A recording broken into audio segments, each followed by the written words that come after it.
All right, good morning, everybody. Hope you're all having yourselves a fantastic start to the AM here. Happy Monday. Hope you're feeling recharged, refreshed, and ready to go here today for what should be a relatively interesting trading week, right? We're getting closer towards the futures roll here. And we've got month-end volume, right, or year-end volume, I should say, right, as we creep up towards that. So we're a week away here now from the roll, anticipating that to be a little bit of a interesting period, right, as markets kind of shape up. And we're very much, right, in that Santa Claus rally tendency here.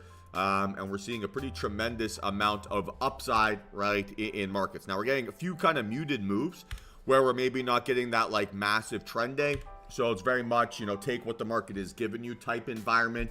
Don't force price action, right? Don't overtrade, and basically play the numbers game that is in front of us. And that ultimately is what's creating a lot of success, right? If I'm thinking about my trading here over the last little bit, we'll say the last 3 or 4 weeks, it's honestly been that ability to lose small has made it easy to win big, right? So cutting losers before they're max losers, not taking trades personal, getting out of bad entries and resetting and getting a better entry price, right?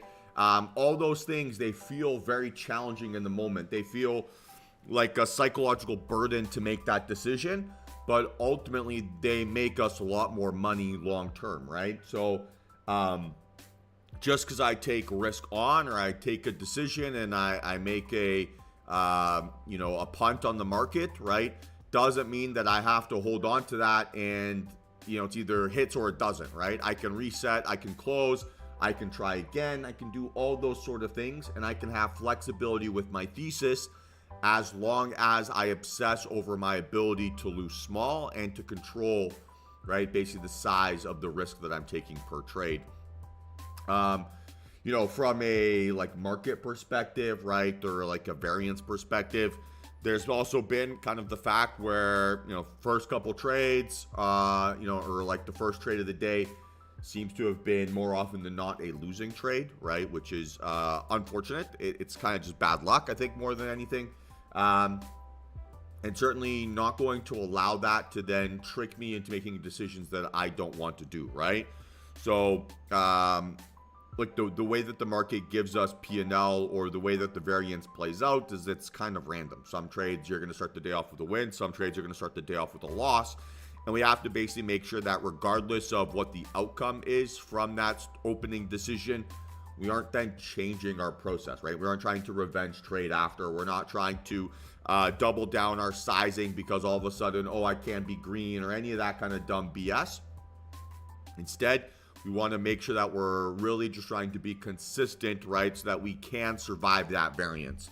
And again, this goes back, right? The less we can lose per trade, the more obsessive we can be about managing our risk, the more basically, psychotic we could be in those elements. Then the more the P&L is just kind of going to take care of itself, and we're going to put ourselves in situations where it's really nice to be green. Even if I think back to last week, right? Last week was a tremendous trading week where the win rate wasn't 100%, right? Win rate was 60% on the week, and I got more than enough action, lots of trades per day, and nothing on like an individual trade level that was huge, right? It was all just build up into your positions, compound away, stack up green days, right? And that turned into a fantastic trading week. And it's going to be looking to do more of the same. The actual win rate percentage that I have on a trade-to-trade basis is really irrelevant. It's kind of like a vanity metric, right, if I'm going to be judging it. And if I lose small, again, going back to this, right, I want to keep stressing this as a key criteria. But if I lose small on a trade-to-trade basis, then I can win on 30% of my trades and be green 80% of my days. And that for me is a ratio that is a lot more sustainable. And I'm going to look to basically continue obsessing, right, over the quality of those decisions and to set myself up for what should hopefully be a successful week. So I know ranted and raved here a bunch of different topics, right? But really the main thing that I want to keep stressing, keep emphasizing, keep focusing on is my ability to lose small and, yeah, to cut trades if they don't feel like they're behaving the way that I want, you know, to add to winners, right, when I have those opportunities, and to, yeah, just not make price action personal, right? And if I can just get over the ego of needing to be green on all my trades, then I'm actually going to get a lot better of a reward by actually being able to make money on the vast majority of my days. So it's like delay the gratification on a trade-to-trade basis to be able to get the gratification on a day-to-day, week-to-week, month-to-month basis. And ultimately, right, that is a lot more valuable. And then just as a word of warning, right? We've talked about this many times here before, but I want everyone to be incredibly selfish with their own trading decisions, right? If your objective is to try to cut losers early, awesome, right? I love that. That is exactly what I want to see everyone doing. But if you're waiting for me to say that I have closed a losing trade, and then you're going to close it, you know, 30 seconds later, well, you know what? The P&L difference there is probably going to be a lot different, right? There's going to be a different execution price. Maybe you would have gone stopped out at your original stop loss price, whatever it might be. So if you want to truly level up your skill set as a trader faster, and you feel, hey, this is time to get out, I need to get out of this trade, close that position, write it down in your journal why you felt like it was the right time to close, and then at the end of the day, go back, study, hey, was I correct here? Was my gut feeling correct? Yada, yada, yada. And if you do that, right, if you selfishly study why you're making decisions, you're going to not only make a lot more money long term, but you're going to reduce a lot of that anxiety over why you're feeling like you need to take trades, why you shouldn't be taking trades, all those sort of things, right? So the more answers that you can find for yourself, the better things are going to go here long term. And I would highly recommend everyone do that, right? Obviously, I've got no problems with you guys following my trades and doing things along those lines. But if your objective is to outperform me, then the way that you outperform me, outperform the market, is by learning how you can outperform yourself, right? So trading is a game that it's not me versus you. It's not Kyle versus Craig. It's not Mike versus Mike. It's me versus me, right? And so how can I study what I'm doing? How can I take more accountability over my decisions? How can I study my patterns of behavior and set myself up for what should hopefully be a relatively successful trading day?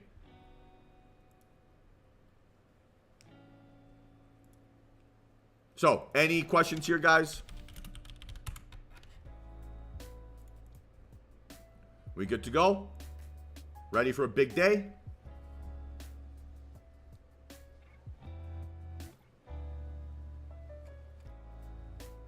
All right, let's have ourselves a great one. So, first things first, right? Check the economic calendar here for the 9th. Okay, we got nothing crazy here today. Wholesale inventories. Relatively calm week from a Federal Reserve perspective, right? We got FOMC next week. So, it should be an interesting day. Yeah, so let's start off with the ES here. What's the count? Let's start there.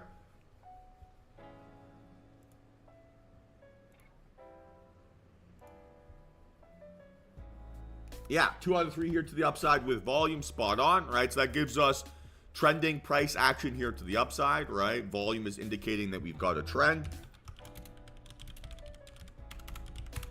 So we have a bullish bias here today,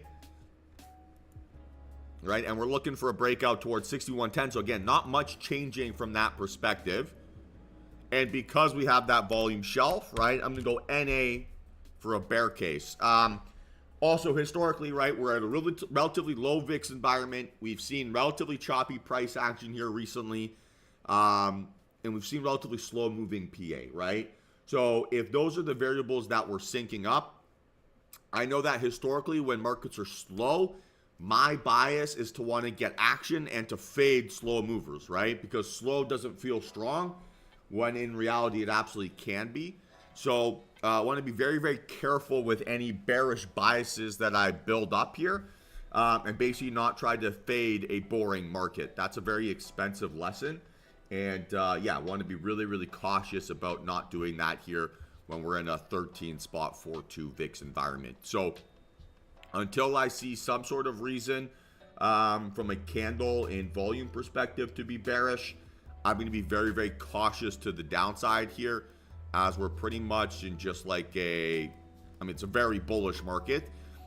Even though the moves are muted, I would rather look to take advantage of that middle versus trying to catch or call tops here, as I think that's going to be very, very expensive. Okay. Good morning, Brian. Oh, yeah. Good morning, Craig, Kyle, Mike, Jack, Glenn, Nitin, Suresh, Topher, Joe, Brian. Hope you're all doing well. And yeah, NQ, guys. What's the count here?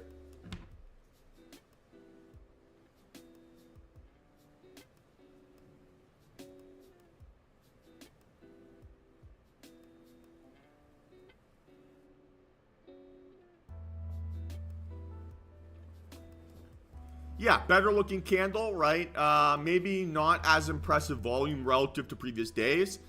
Like, ES, right? It's biggest volume since last Friday. And Q, it's kind of like within the range that we saw there. But we're seeing a lot of general strength, so not so much. So, Glenn, it is a 2 out of 3 to the upside with volume because it's a green candle, increasing volume. And then today's price action so far is red. It would be a 3 for 3 if today's price action was so far green.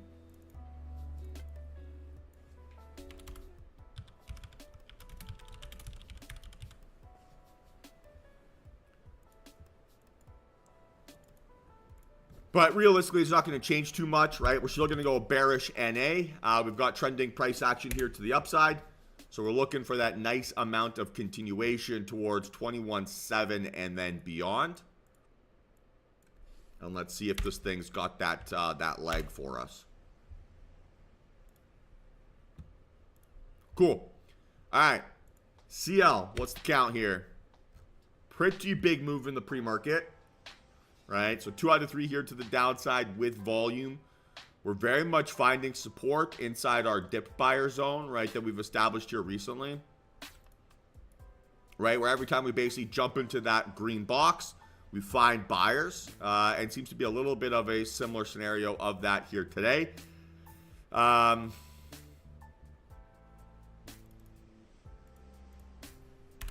it is a bear case. So I'm going to still be bearish here for now. And we're looking for an ORB fake out at like maybe 68.50.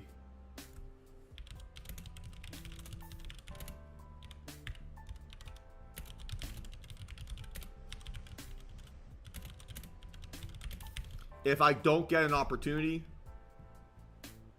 so I use the pinned notes, right? Anchored to text, I call it, because then when I switch time frames, it still stays where it's at.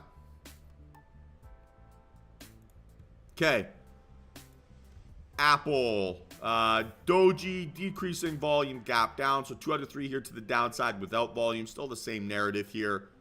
Lower low, higher high, so a little bit of indecisive PA. We'd still like to see that 244.50 breakout or a breakdown here under 241. I don't see too much changing from that end.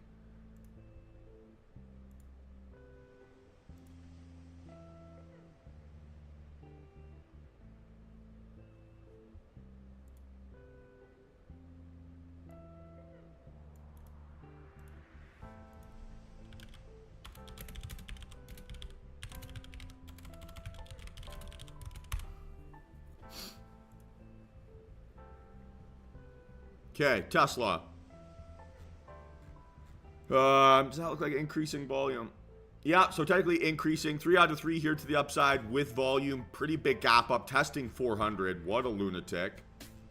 Almost at all-time highs. Impressive. So we're looking for a gap fill and go. So either a 400 breakout, right, or a gap fill and go.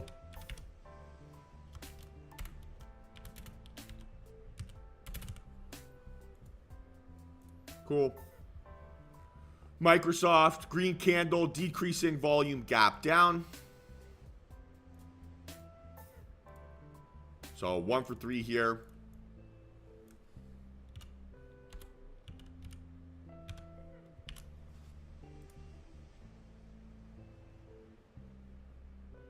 So 446 breakout, right, to the upside. Or a breakdown under 440, we'll call it.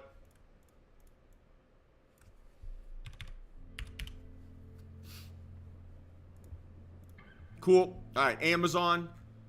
Green candle, increasing outlier volume, little gap down. All right, so 2 out of 3 here to the upside with volume. And we're looking for a 227 breakout here or a find support inside yesterday's range. So find support off of like 222.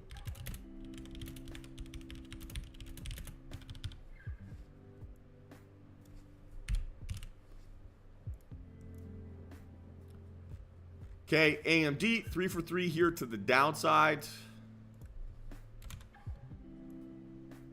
So NA, right, for a bull case, and we're looking for a nice downside continuation narrative here. So either a gap fill and go or a breakdown under, we'll say, 136. So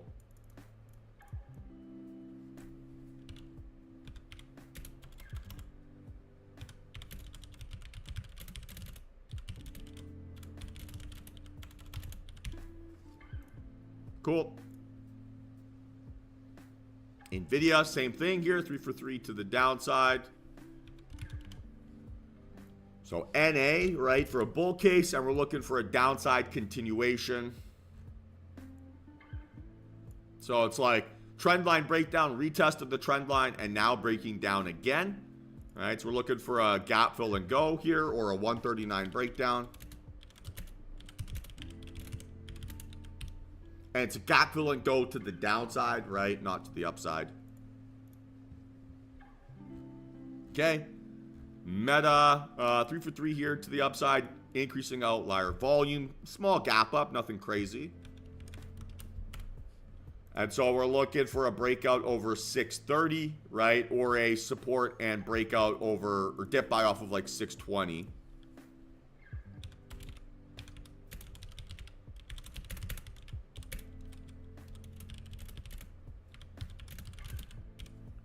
Cool. And then NA here to the downside. Sweet. Netflix, the path to 1,000 is very much in play here. Gapping down 25 cents. So it's a 2 out of 3 here to the upside with volume.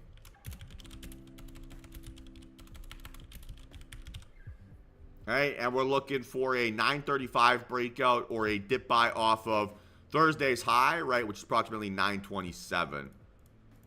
Oh, 935 breakout or a dip buy off of, can't spell.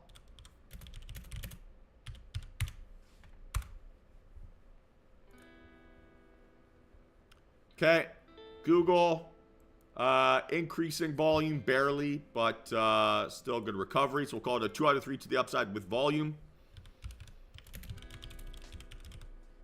And we're looking for a breakout over 176, right? Maybe a dip buy off of 171-ish. And I'd say a dip buy inside Wednesday's range is better than a dip buy inside Friday's range, right? So the difference there would be basically you're playing a fake out under yesterday's low of day and find support there versus, yeah, I'd rather just go where the volume's at pretty much, right? And what is that Wednesday's range?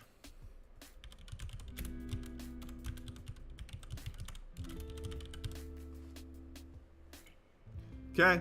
And then VIX 13 spot 35, right? Talked about that low volatility kind of grinding price action. Definitely sets it up more for a bias here to the upside. And so looking for that continuation narrative more than I'm looking at anything else here today. Any questions, team? Does it all make sense? Let me know.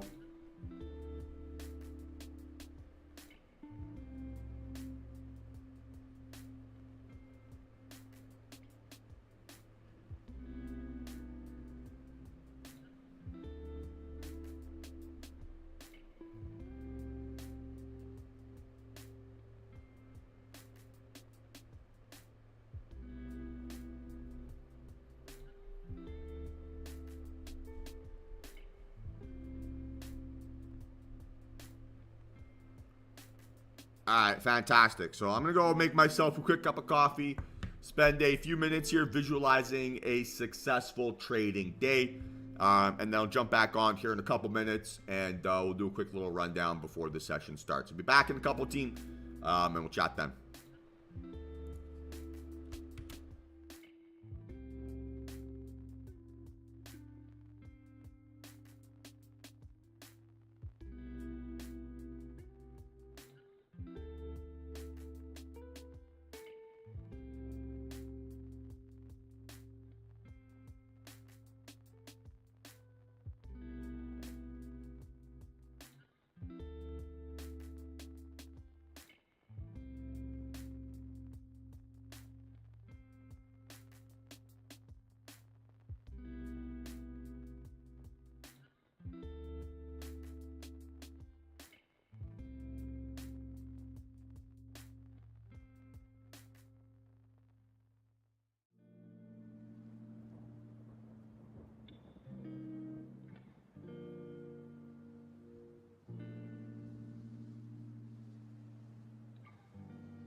Hey, Justin, if you go into the FAQ section, the link to my watch list will be found there.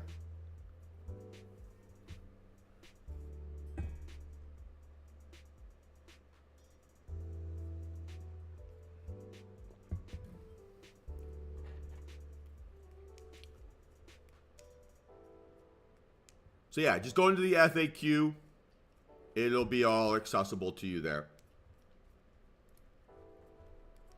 All right, team. Any questions about any of our setups here today? Any concerns, questions? Yada, yada, yada.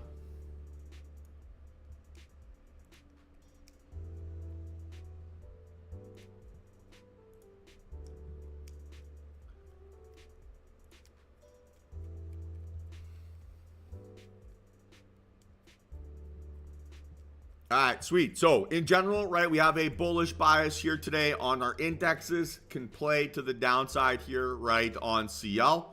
And we're going to see basically where that momentum shows up here today. Expecting a relatively slow market, right? And in slow markets, the last thing I want to do is try to call tops or try to pick bottoms too aggressively.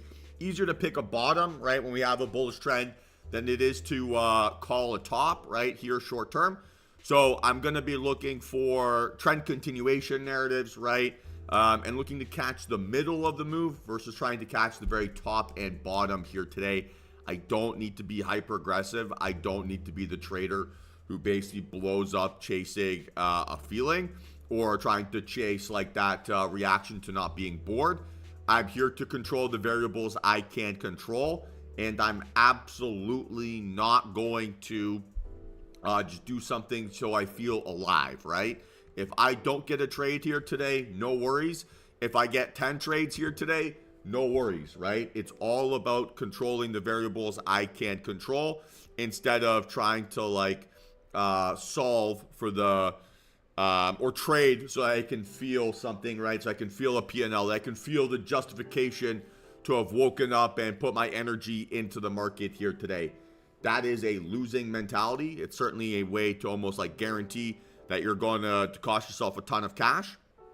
So for myself, right, I'm trading to follow my rules, to follow my process, to be disciplined, right, and to say that at the end of the day, hey, I behaved the way that I expected myself to behave here today.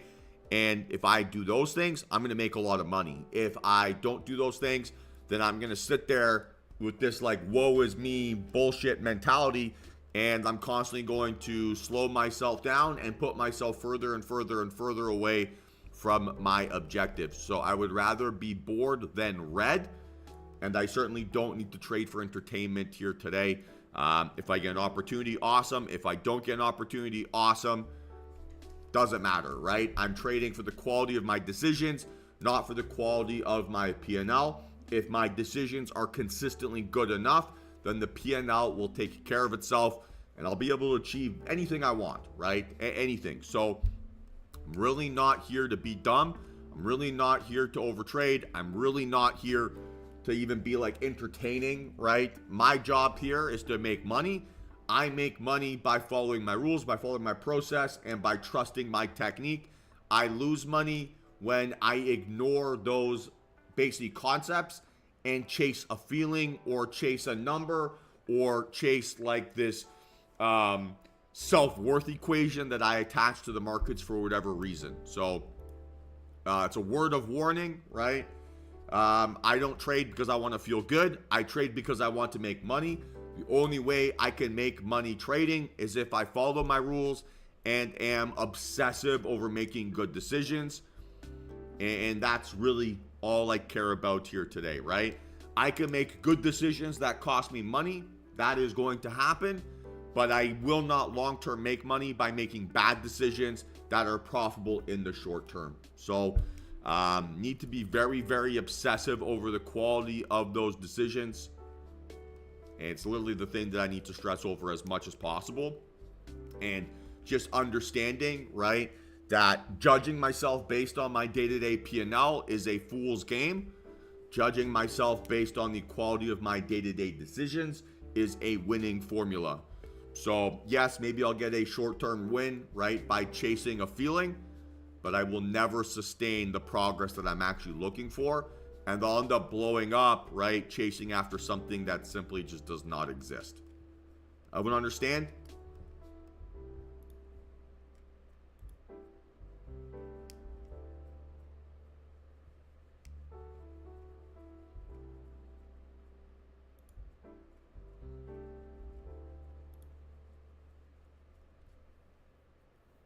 Perfect. So we'll see how the day goes, right? Like I said, if I don't get any action here today, no worries, right? I'm not trading because I want to be entertained. I'm going to keep stressing this. I'm trading because I want to be profitable. And how you trade when you want to be profitable long term is a lot different than how you trade when you want to be profitable daily, right? So I got to make sure that my decisions are synced up to reward me in the week to week, month to month, year to year type outcome instead of the day to day obsession, right? And judging myself off on that. If I'm willing to judge myself on a day to day, basically outcome perspective, then I'm going to ride this roller coaster that is going to be impossible to make any money on, right?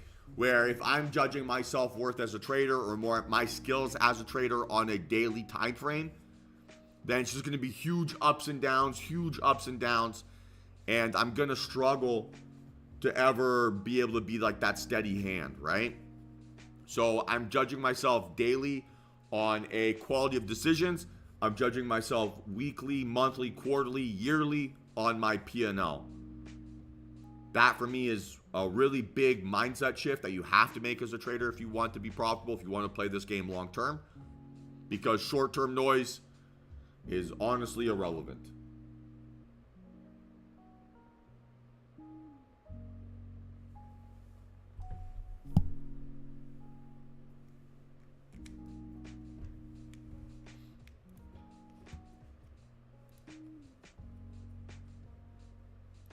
Okay, so still no looks here so far.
Yeah, I mean, Justin, I'm not sure how you want to have your setup going, but I personally rock 3 screens.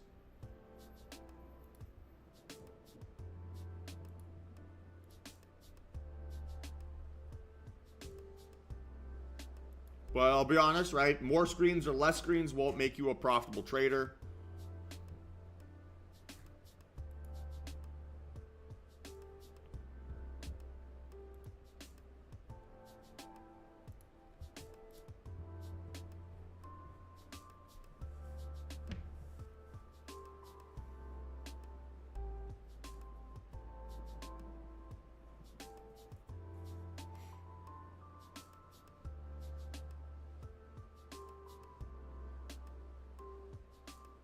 Okay, so possibly CL starting to set up here a little bit.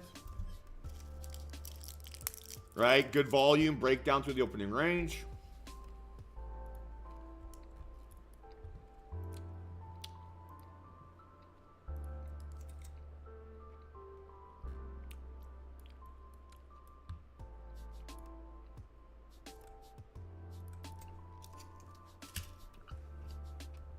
Okay, so starting to watch this.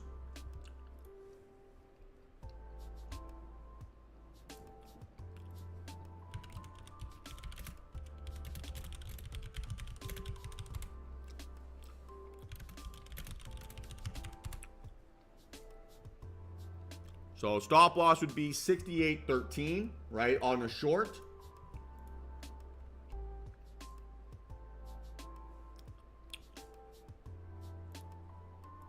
All right, just see this reaction here. For now, you'd be risking, I can maybe go 10 contracts, right? Which is good sizing. But let's make sure this is reacting the right way. We know that CL loves an early fake out here to start the day.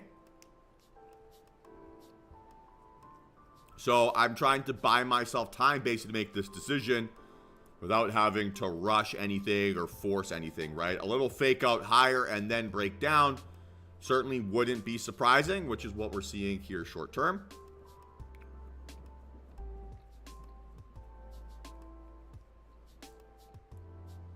So again, right, we have not jumped into this trade here yet.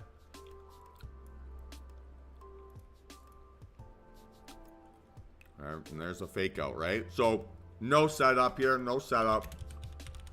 I don't know about you guys, but I feel like I have a tremendous amount of energy today.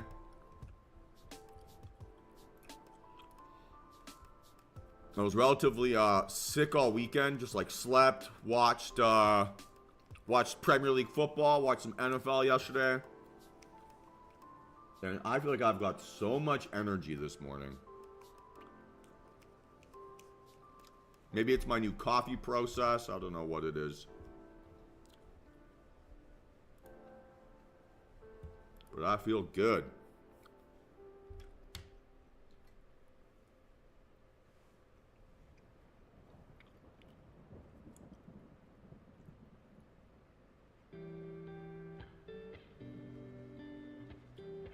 Oh, it's just like a pour over.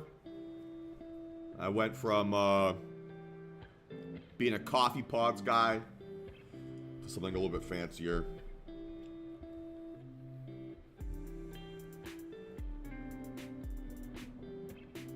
It's literally you boil water, put some grounds in, and then you like filter it.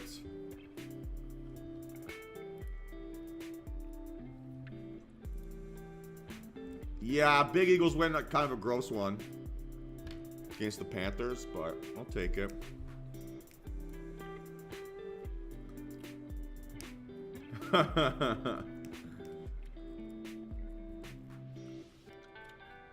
I didn't, Kyle. I didn't get to watch Georgia, Texas. So I live in Canada, and it's very hard for us to get college football here on TV.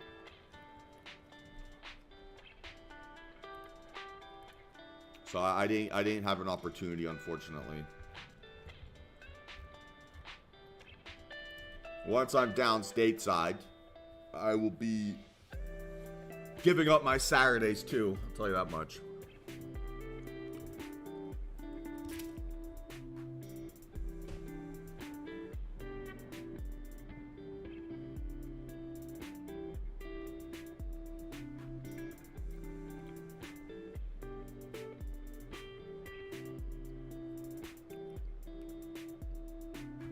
VIU, is that ticker?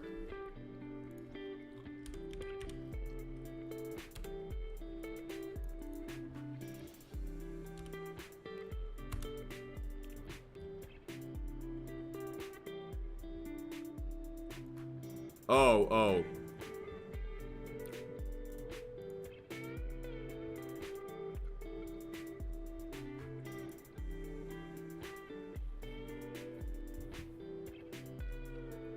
You give me 3 random letters, I'm gonna always assume it's a ticker. So bear with me there, Kyle.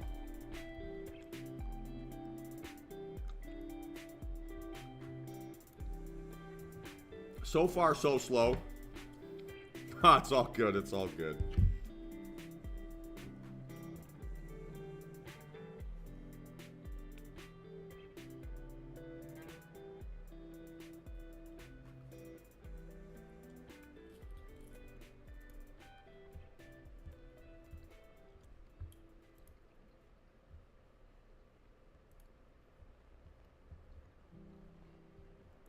Pretty slow start here so far.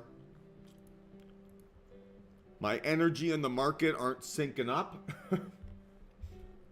So being pretty chill for now.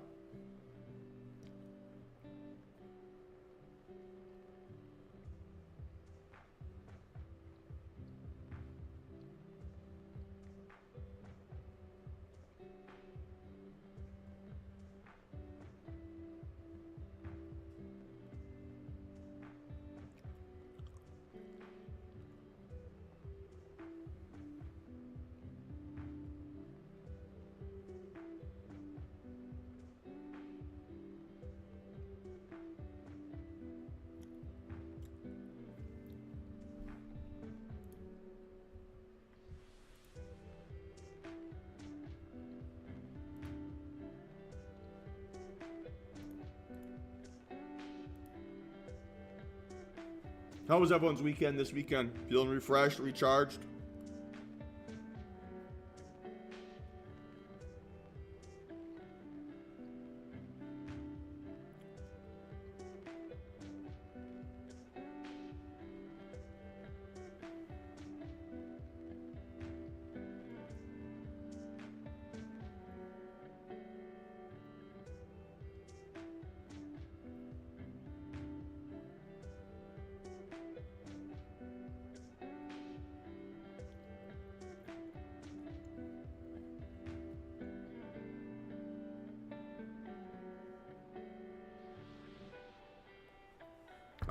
That sucks, Kyle. I'm sorry.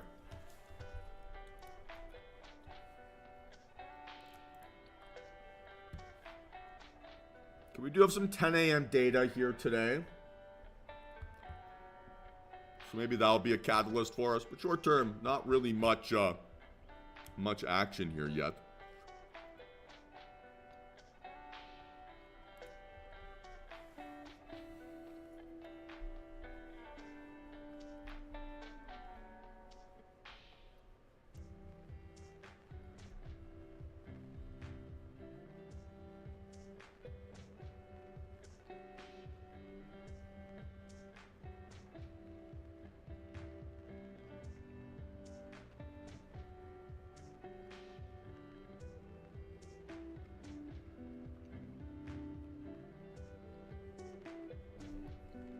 Okay, NQ might give me a breakout here, so we'll watch for 50 seconds.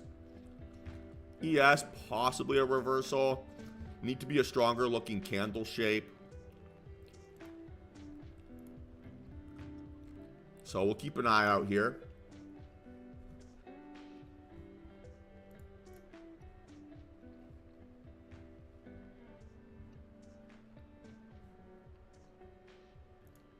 $93. I could close above like 94 on ES. That's interesting. NQ is not going to look like it's going to give me a breakout here on the 3-min. So this might be a 5-min setup. Same thing here. Oh, better on ES.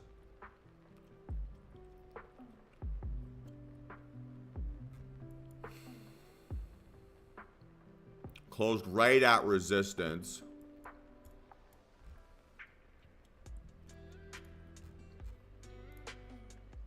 Stop loss would have to be low a day here, right, if I'm going to trade this.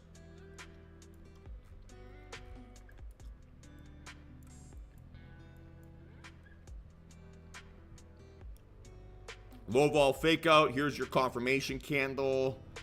Maybe not outlier volume. Maybe the one thing that's missing.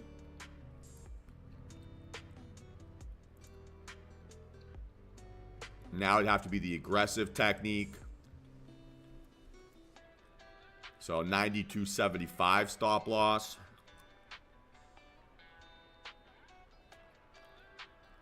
Not sure if I'm convinced yet, to be honest.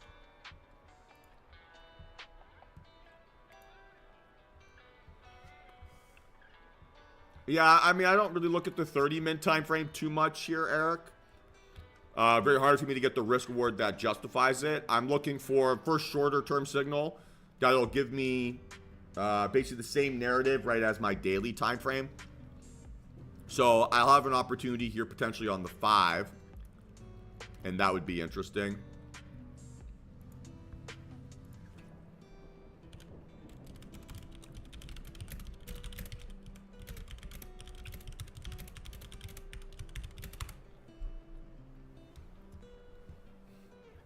So we've got, 15 seconds here, 10 minutes to go before data. So this trade will have a little bit of a shot clock on it.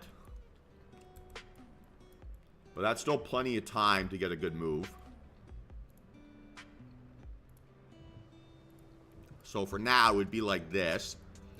Ideally, you get the aggressive technique, which this would now have to be. Let's see where it finds support.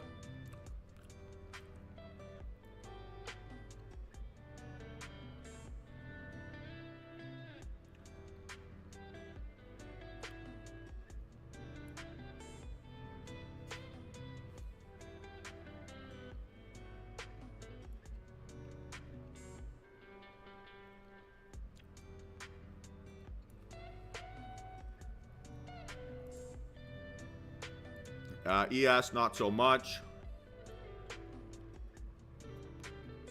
It's trying to pull back a decent amount.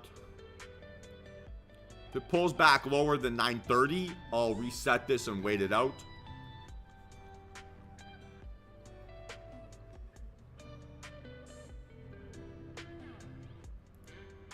Not yet, Suresh. Not yet. I don't see any looks here short term.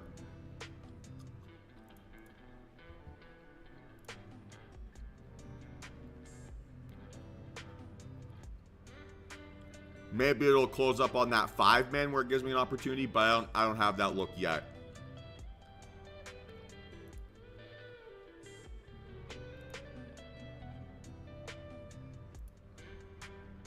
Okay, so we'll wait out NQ. Pulled back too much.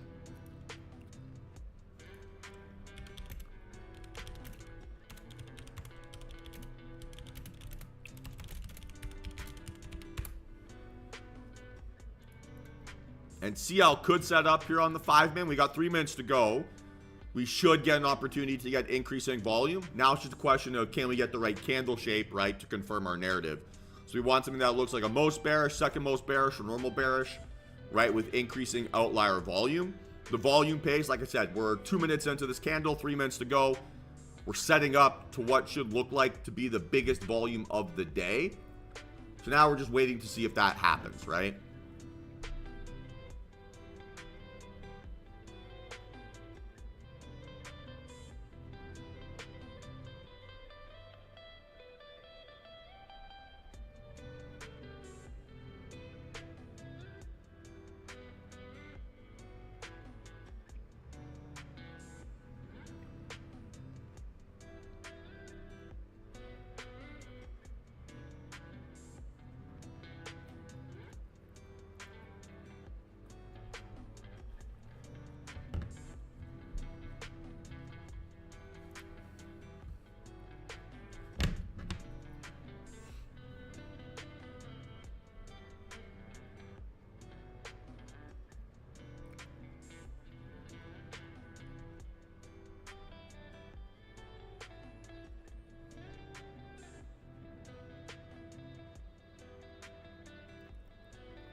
Big dip buyers there on NQ.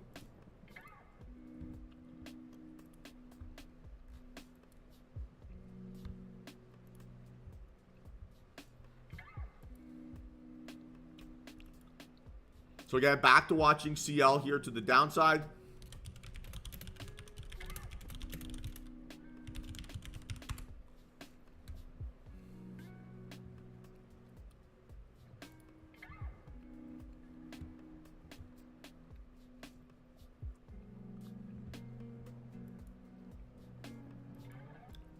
And we'll be targeting 67.90-ish, right? That would be sort of the zone.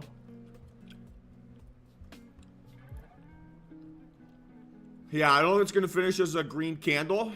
So we're going to still wait it out a little bit.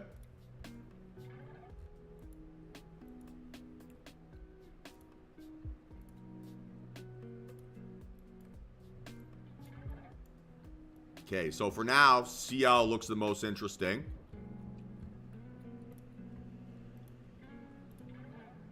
That's a short, right? Stop loss 68.49.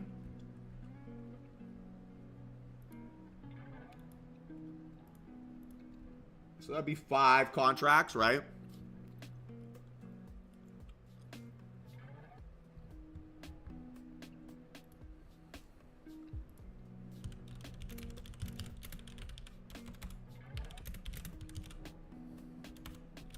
And just be patient here. We've already seen one bearish setup give us a little fake out higher. So we don't need to be in a rush here, right? We got 4 minutes till market data drops. Now, wholesale inventories probably not going to be a big mover for crude.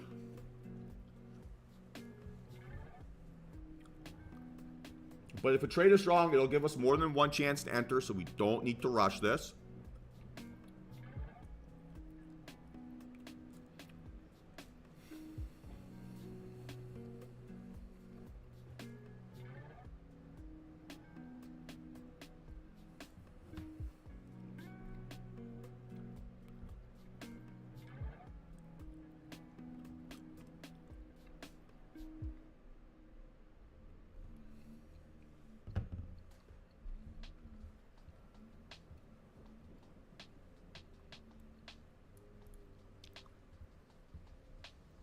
Now at 37, right, we'd be sizing down.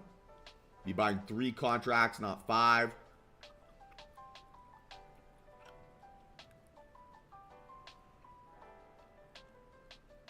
And if it breaks down and makes a lower low, then we can think about the aggressive entry with the stop loss at like 42. Now, I'd still prefer to buy a pullback stop loss at high day. That would be best. So let's see if we can get a gentle one here.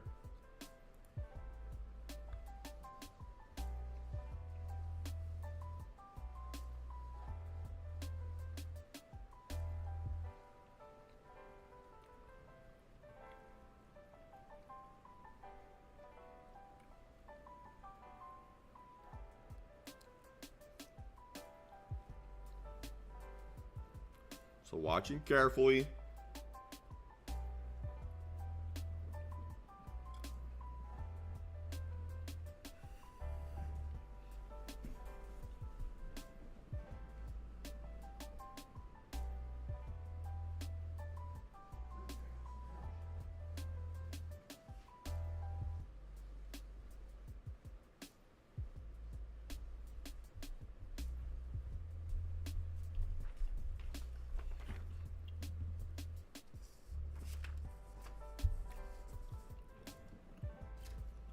Still nothing. Just being patient here, right? Have not missed anything.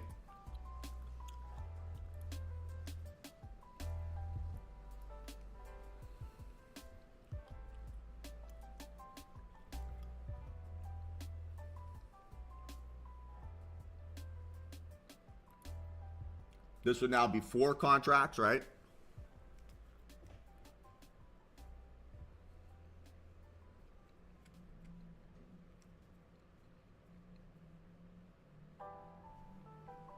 And in general, guys, right? When it's slow price action makes us feel as if we have to rush decisions. Well, we don't need to do that, right?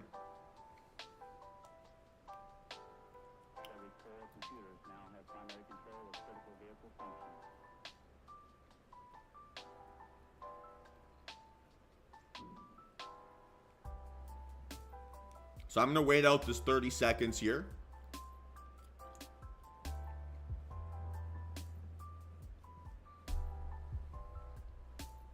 Again, not missed out on anything here yet, right?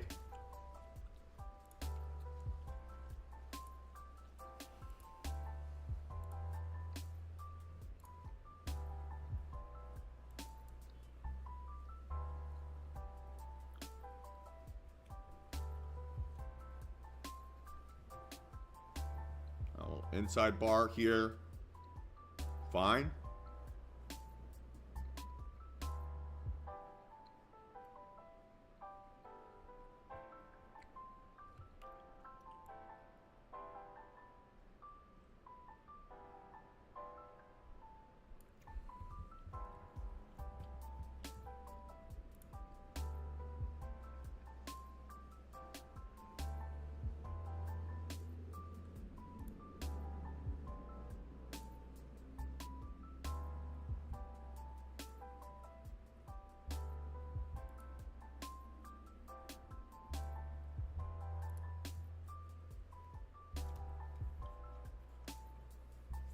Starting to look here, starting to look.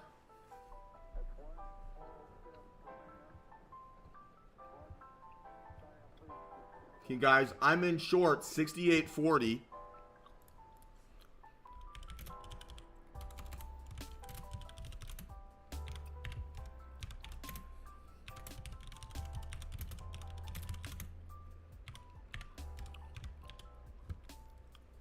Not a great entry.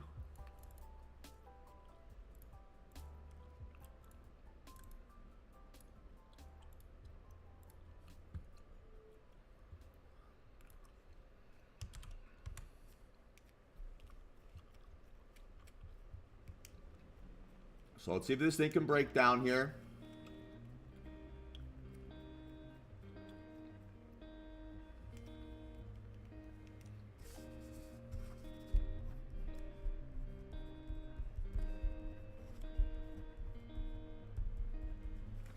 There it goes. See if we can break down more.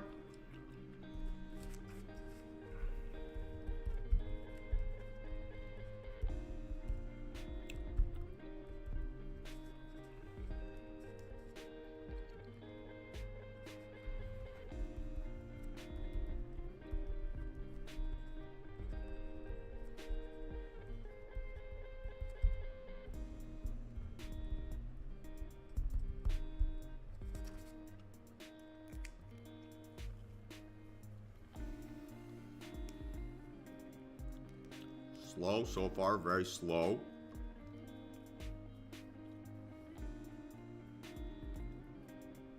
Not sure if I like this.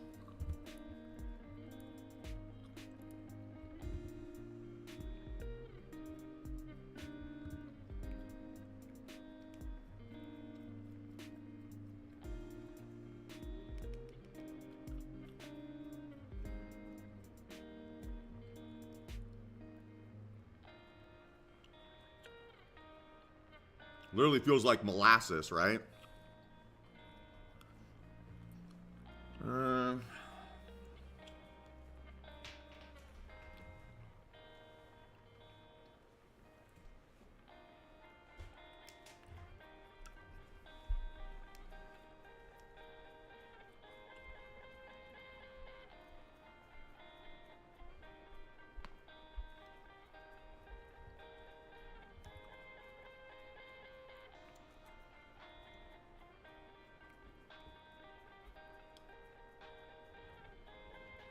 42.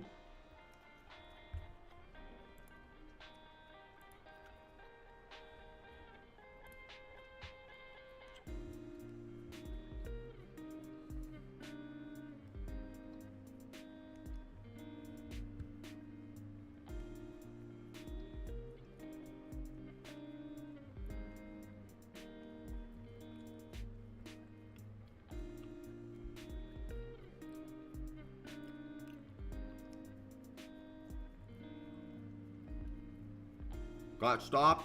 Took the stop. Interesting.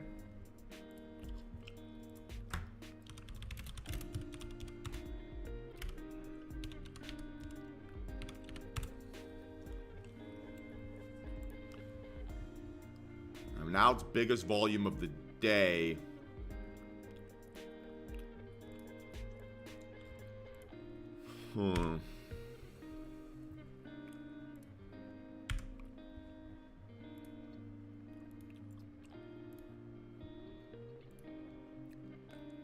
That's biggest volume by a moonshot here.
So couldn't crack those lows, moved very slowly.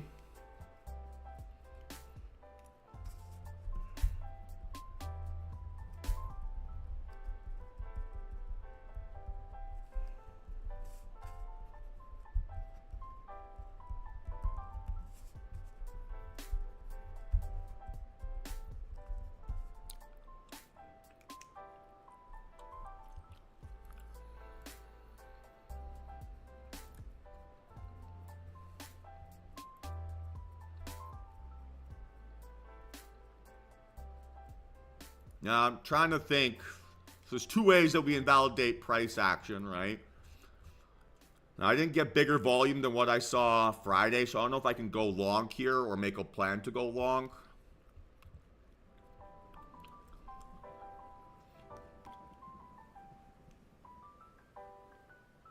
Maybe I should have found a close sooner. Yeah, I think so, Craig. I've got that written down in my notes. It's like a subliminal hint to myself, right?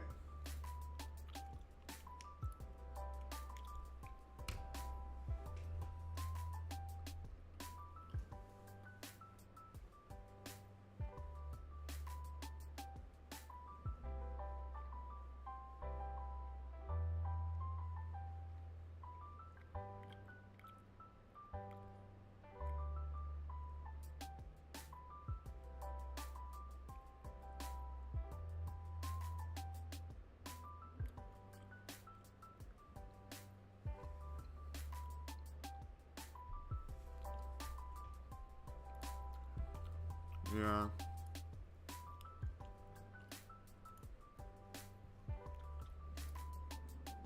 We've not missed anything to the long side here on the indexes.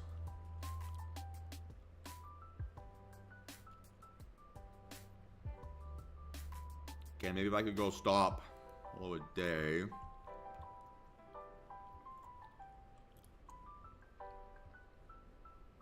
Volume's a bit anemic.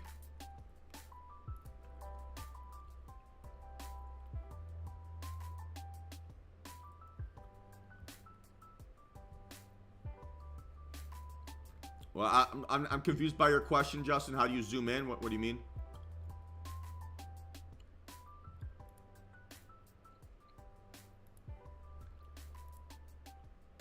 Yeah, I mean, Nvidia's still at highs, relatively.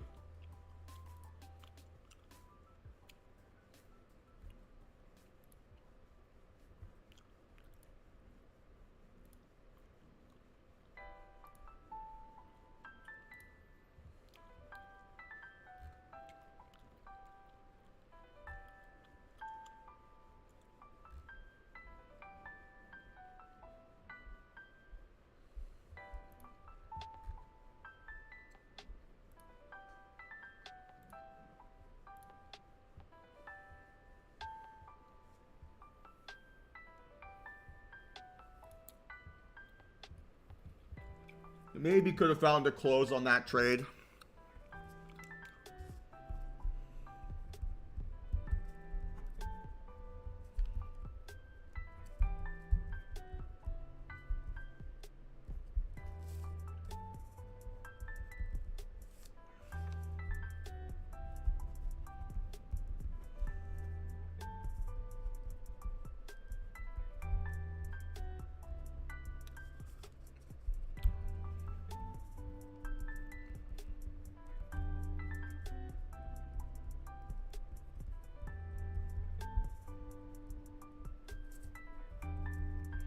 So my notes on this, right? CL short at 68.40, not a perfect entry. After inside bar post confirmation, took the stop. Price moved very slowly and got as low as 68.38, but couldn't crack lows. Maybe too extended to the downside on the daily, question mark. Should have found a close earlier. Once I said price feels stuck. Bad entry plus stuck should equal close. That's what I've got written down here in my notes.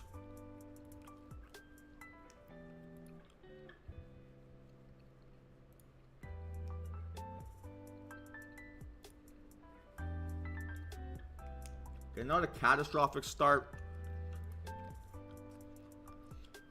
But yeah, I think once I had that bad entry and price got stuck, that should have been my reason to get out.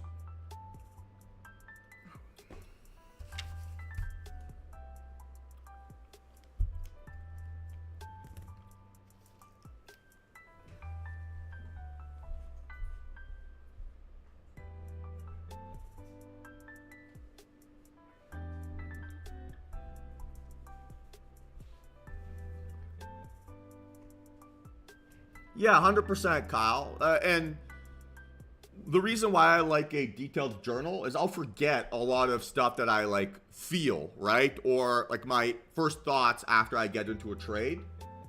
And tracking and studying those details is a really good way of starting to notice the patterns that make you money and lose you money. So you can start to basically train your gut, right, into understanding, hey, how is price action behaving? Am I getting a good look? Am I getting a bad look? See, now CL to the upside's looking interesting. Bigger volume than what I saw, Friday's open. I mean, not until the close, which is fine. We're above, that Friday high. Bounced off that range. Maybe there's a move here towards 69 bucks.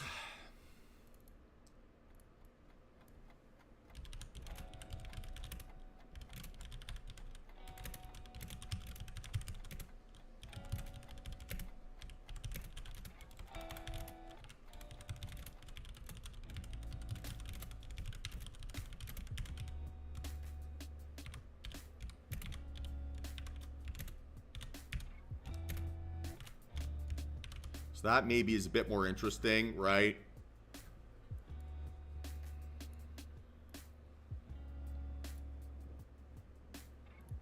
Or alternatively, we could possibly look for a little CL reverse or ES reversal here. All right, that's bouncing pretty well. That volume is hard to ignore. Fake out, breakout. It'd have to be towards 70. Or sorry, 69.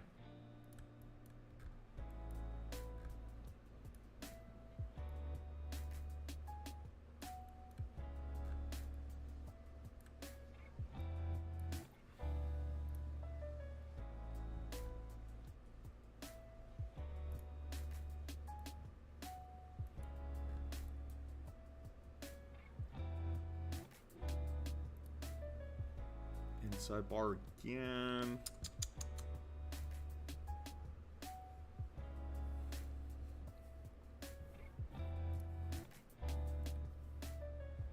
So stop loss have to be 68.61 to the upside.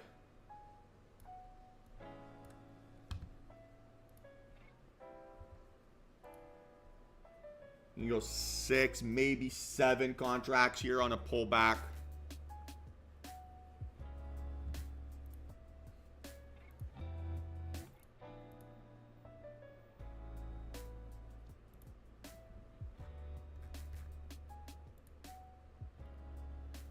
fine.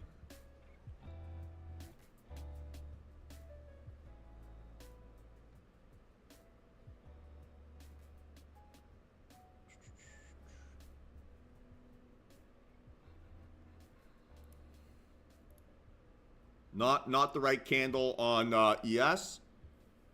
So we'll wait it out. So I would say I'm still interested in crude here. Good bounce.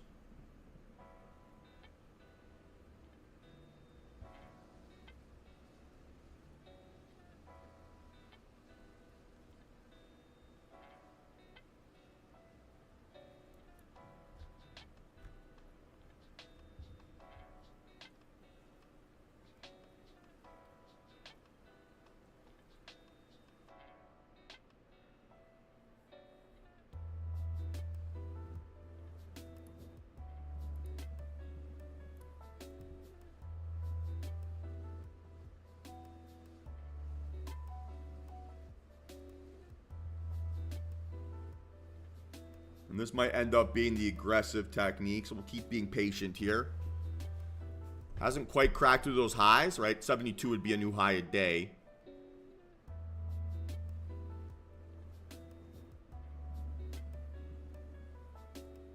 Should then be stop loss at 69. Better.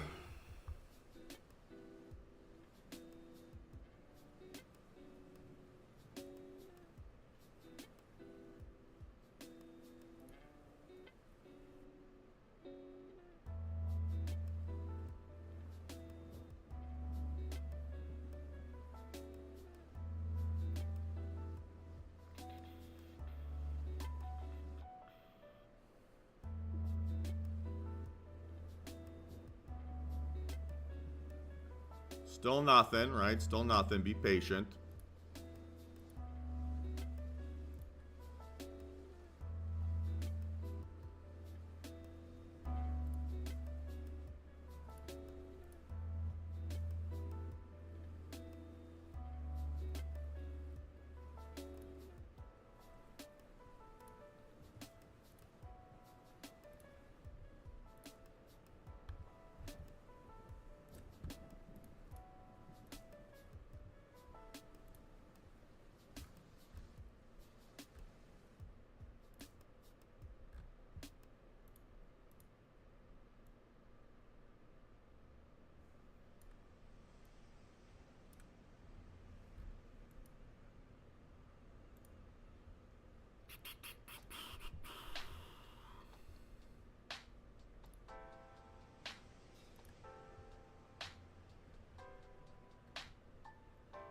A little bit interested in, maybe not interested, I should say a little bit surprised maybe by the selling so far on the indexes.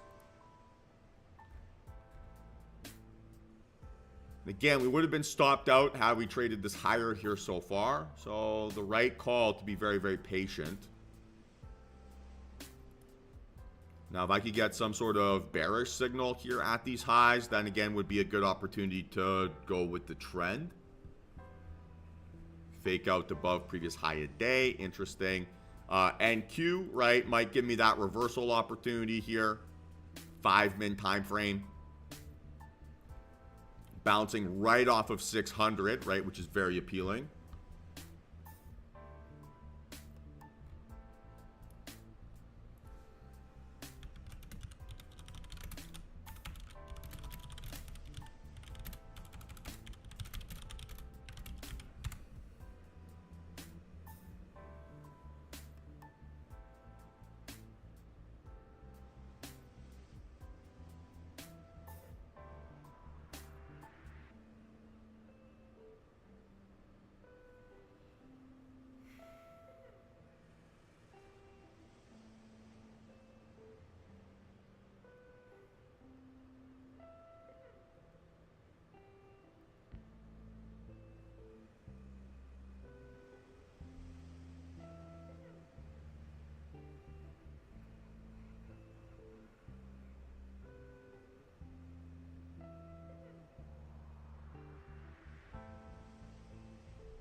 10-cent stop. Pretty punchy. Not a good enough candle to go reversal yet. That looks a bit like capitulation on ES.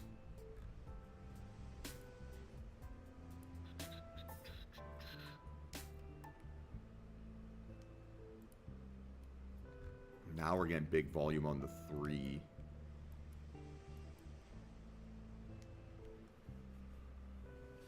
Whoa. A little punch in the mouth to start the day.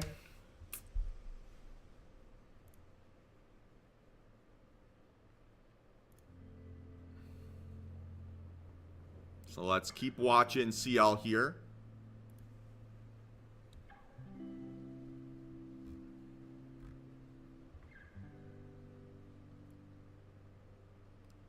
So either a pullback under 69, right? Or we look for the aggressive entry. Should now have to be the case. So stop loss would be 72 for now.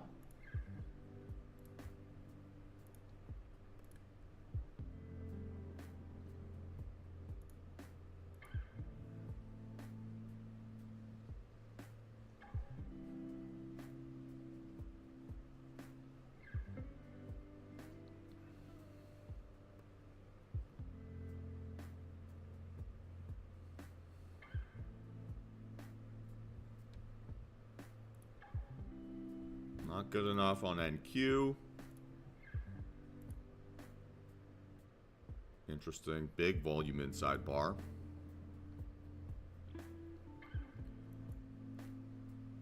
Okay, so now we're looking for the aggressive technique. Stop loss would be 72.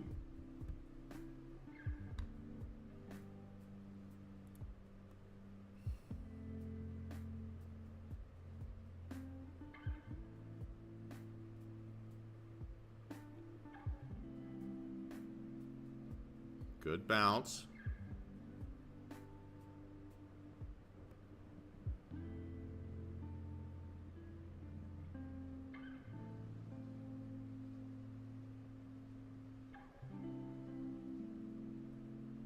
Come on, a little bit more.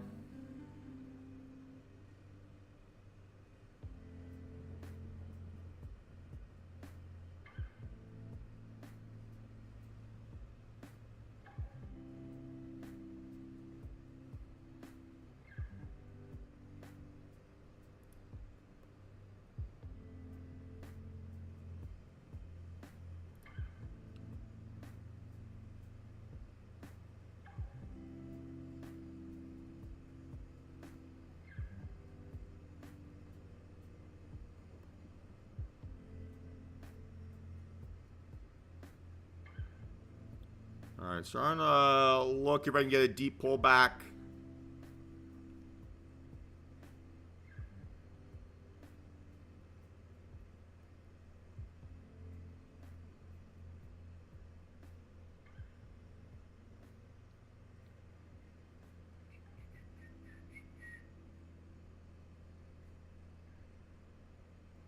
Let this candle close.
Still watching here.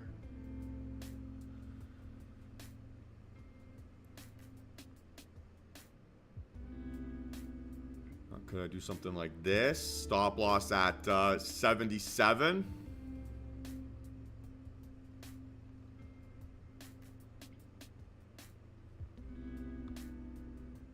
Still probably prefer this at 72.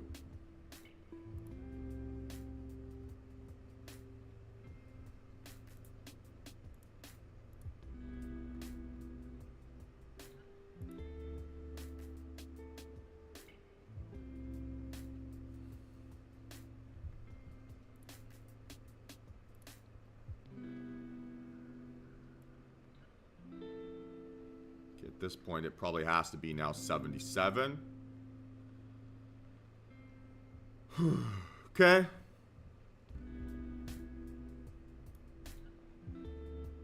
Give me good sizing here, right?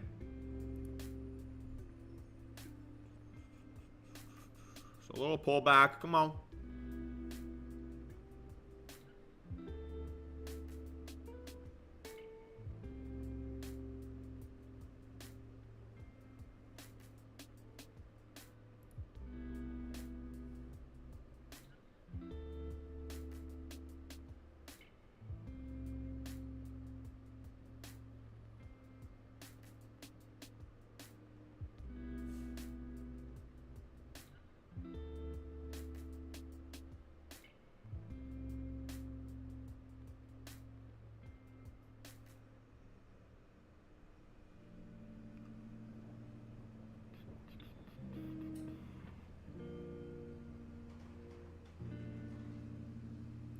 Okay, guys, I'm in 68.81. 6 contracts.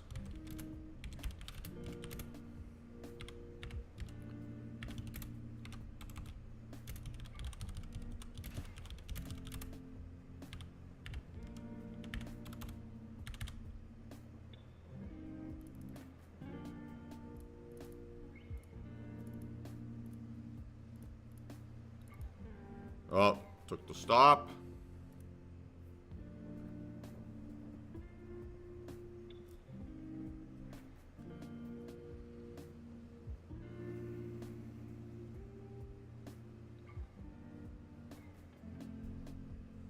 That's a little bit unfortunate. That was minus 240.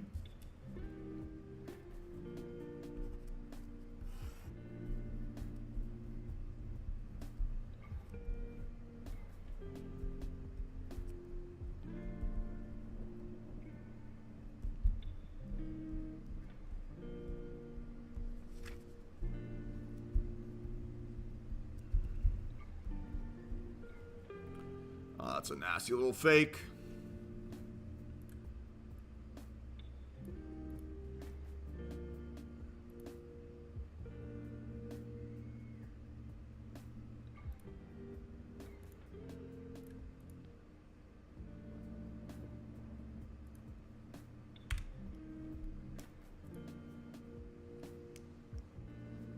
Nice, Rusty. You're in great shape, man. Let's go. NQ starting to break. Interesting sell-off day here.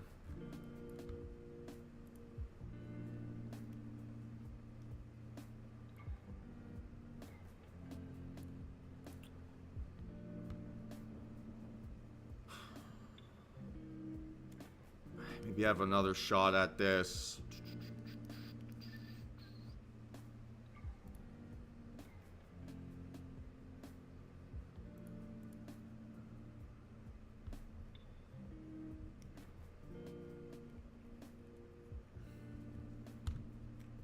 It's a nasty little fake out. So 75 would have to be the stop.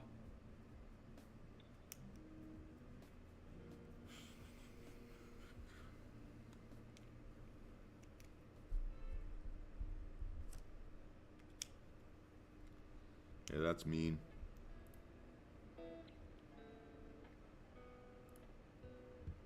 Again, a little 10-min setup here, possibly. So 2 little fake outs.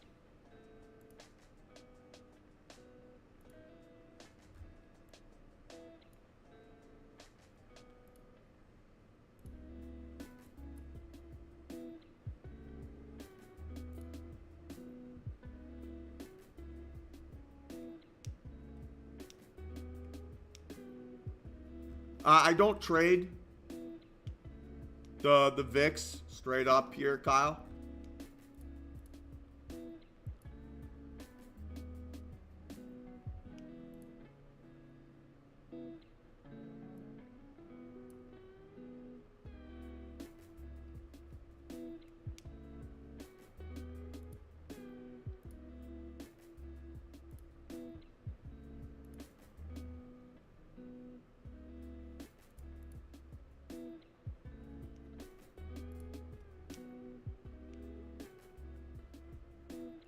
So what's the hesitation for not adding, Rusty?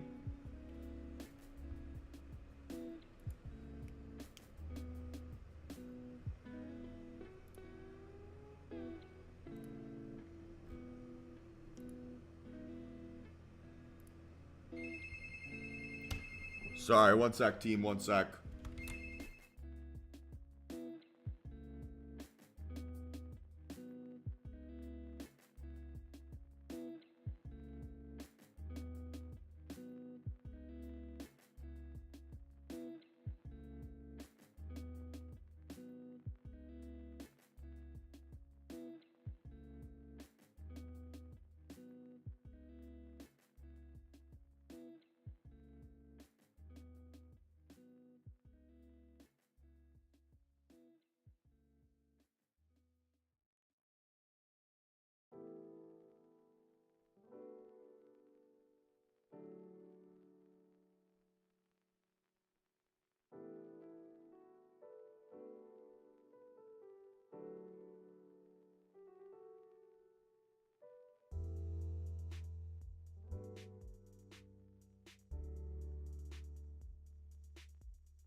All right, sorry about that.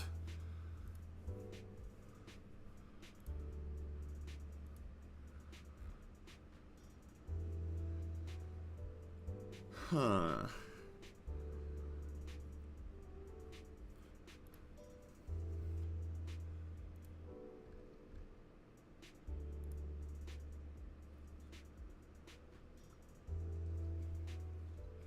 Had to get my dog food.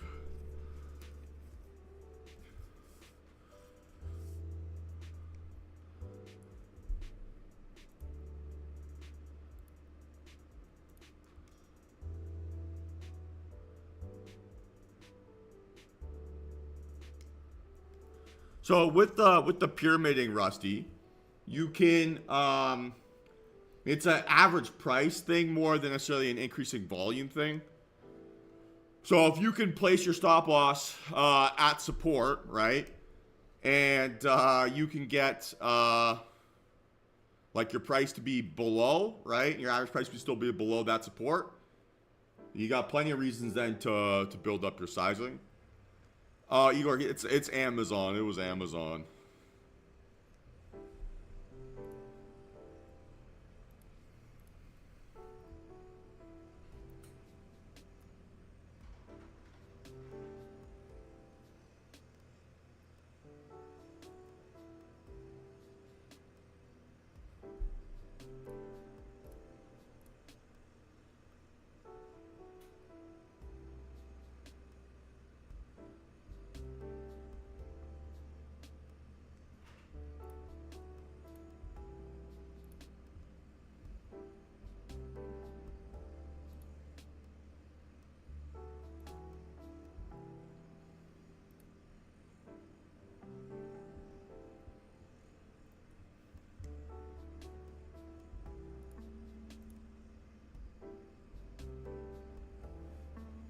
So still watching here, still watching.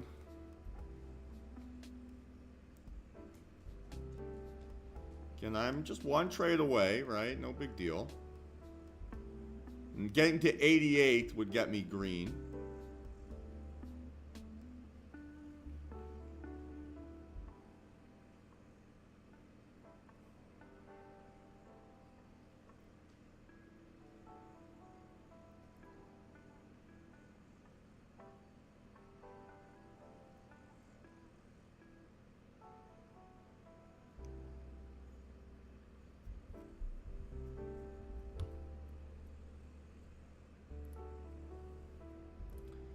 Impressed by the indexes. Very impressed. Fake out breakdown.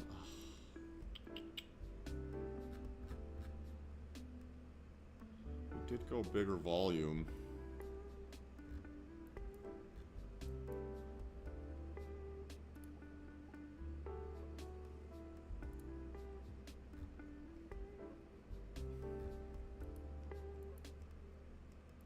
$10.37. I mean, this is very appealing on NQ. Bigger volume, right, on the opening 5 versus what we saw on Friday. So we haven't validated it in that context. And that recent breakdown candle is really hard to ignore.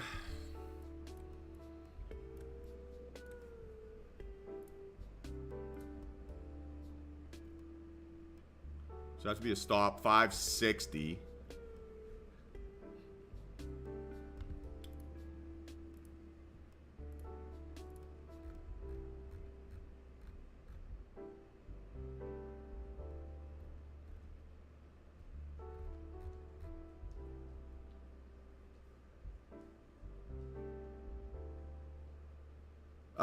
It should just be in your settings tab. They're in your order window. There should be 3 dots. You can show it enables quantity or show order price and ticks. Just click that.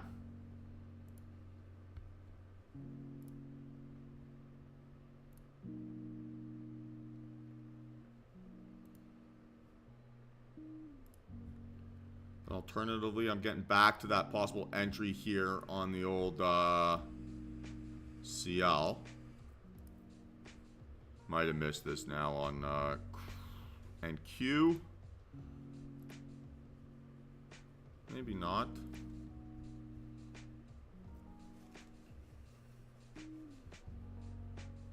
But yeah, Justin, there's going to be plenty of YouTube videos that are available to you to how to use TradingView.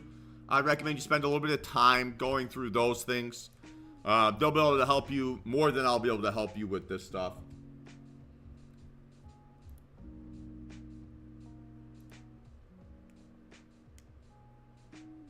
Okay, I mean, we're still in business here, possibly in NQ.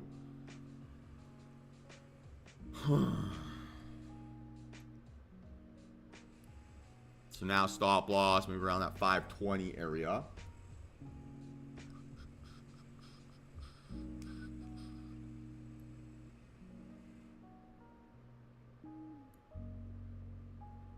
Maybe not.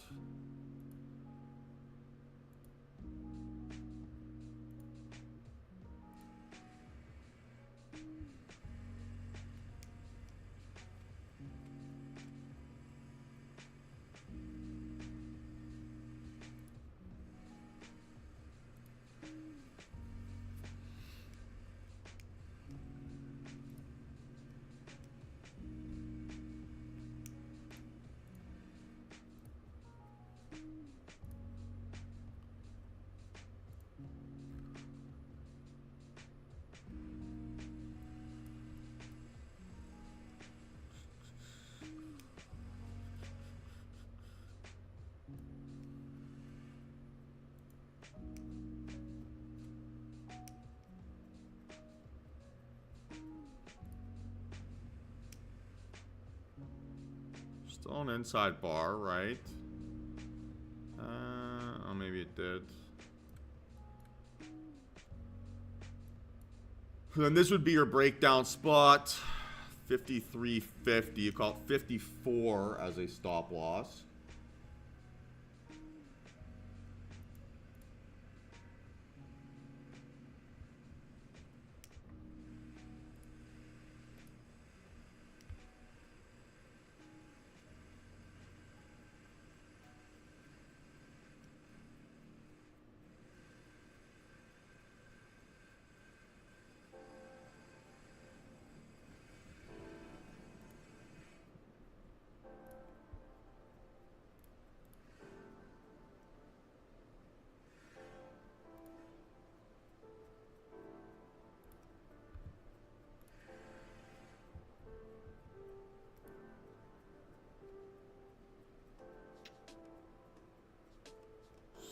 points.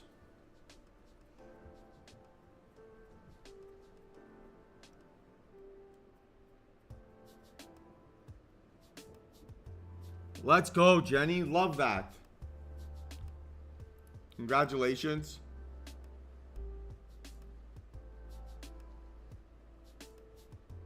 So, look, Justin, with your order window, really, there's no, like, right or wrong answer. It's just what do you think is best for you, right? So just find what works for you, and that's really all that matters. Everything else is kind of just noise. So I like setting my price to be set ticks at bid, but to each their own, right? So I wouldn't overthink that stuff. That's not the right right thing to put your energy towards, right? Like, I'm a big believer in keeping the main thing the main thing. Obsessing over that stuff is... it's really not that relevant.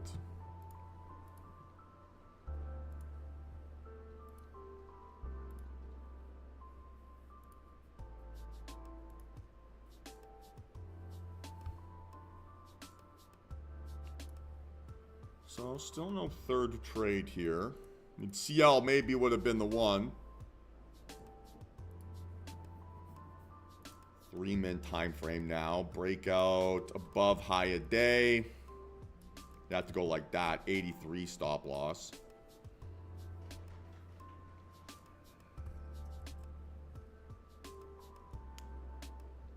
Yeah, I would agree with that, Gabe. I think that's fantastic advice. Market isn't going anywhere, guys, right? At all. So the more that we try to rush things and force things, we just slow ourselves down long term. Always the reality, unfortunately. Now we could be setting up as like a 15-min reversal. These would be interesting. Hey, Jenny, you should be very, very proud of yourself. I love to hear that.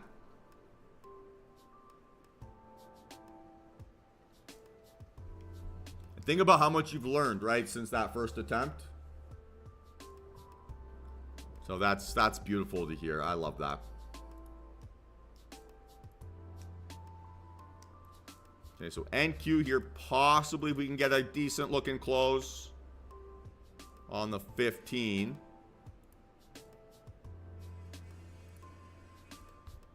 Hopefully you guys can't hear the construction that's going on in the background.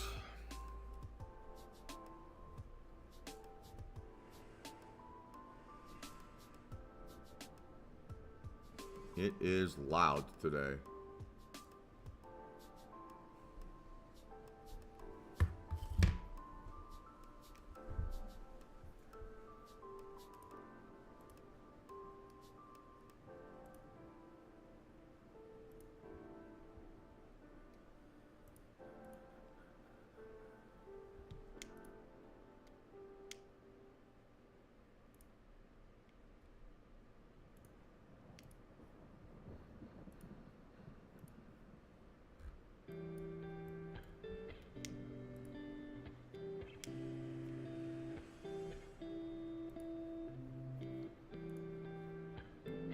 Okay, so now we're still looking for a short.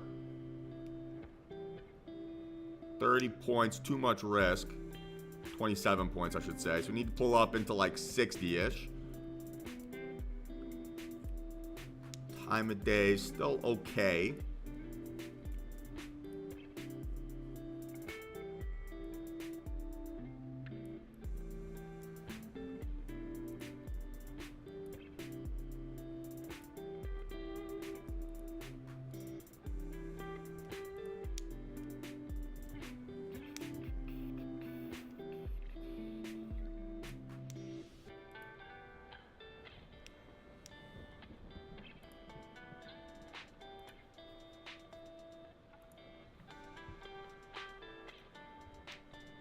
Okay, so I'll be watching NQ here. Stop loss 580. So it means I need to see a pullback into 560 or above.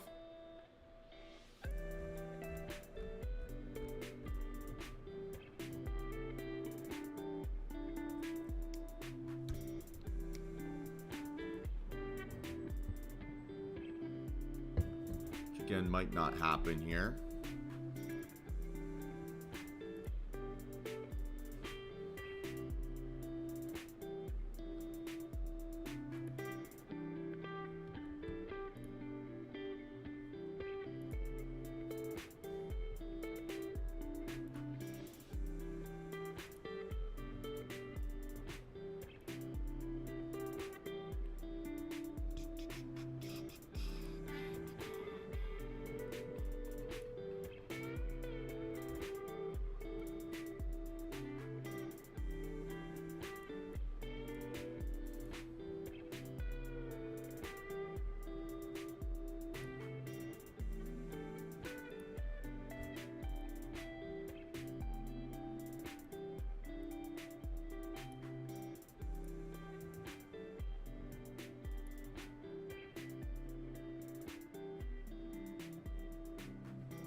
The other option here is still CL to the upside.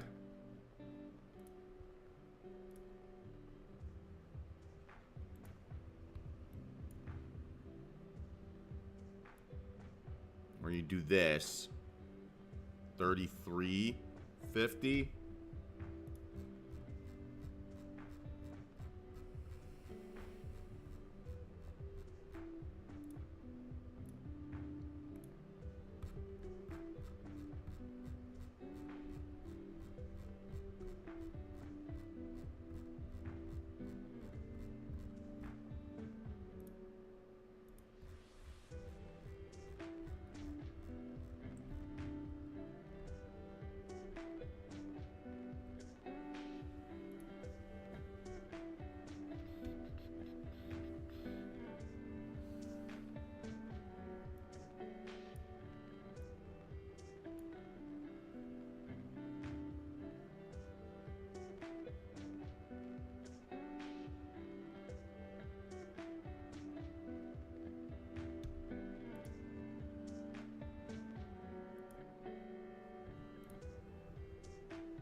Okay, so stop now at 35.25.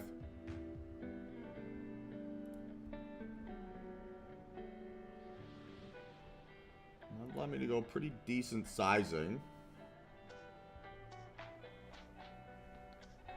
But again, just a little bit paranoid about a possible reversal here or fake out scenario. It's better.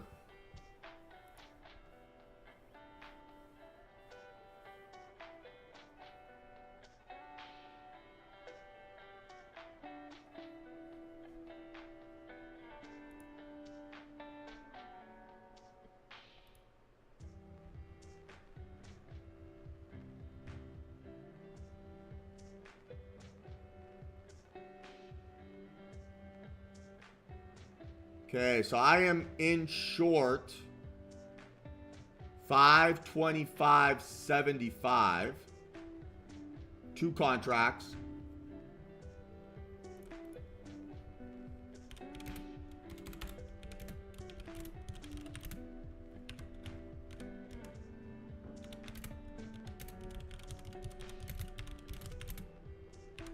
Stop is at 536.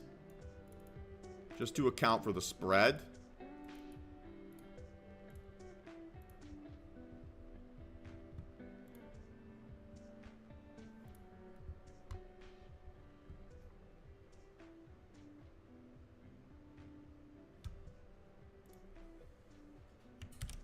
Okay, so let's see if this thing can break down here.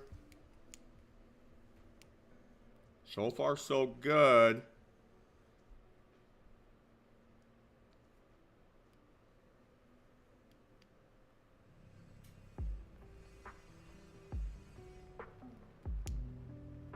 little bit bouncy.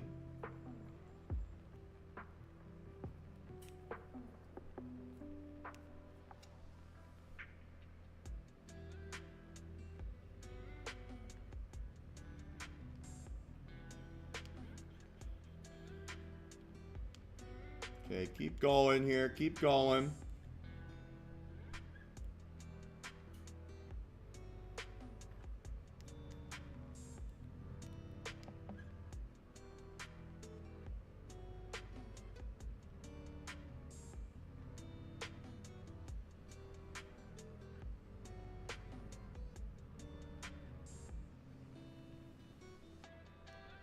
Okay, it's got to hold these or I will get out.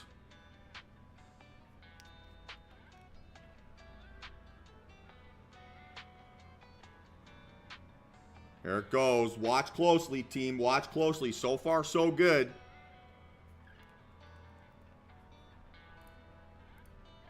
Fantastic here so far. Much, much better. So $700 here, right? Now nicely green on the day. Let's see if this thing can break down under low of day. Right, and hold. So I will not let this go red.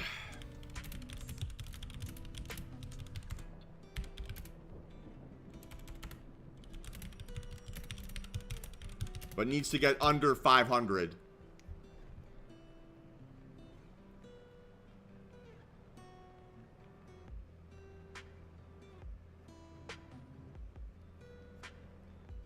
Come on.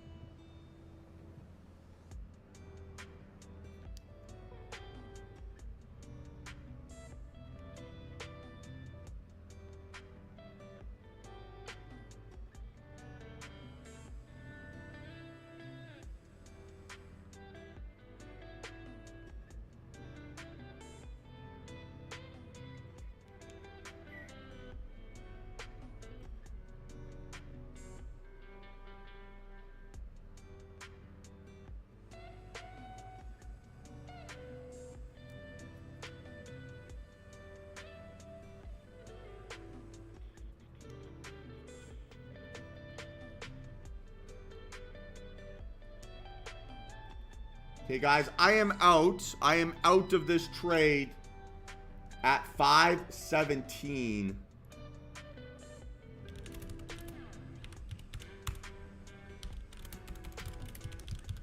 Bad close, right? Didn't close under 500. Okay. Got something back there.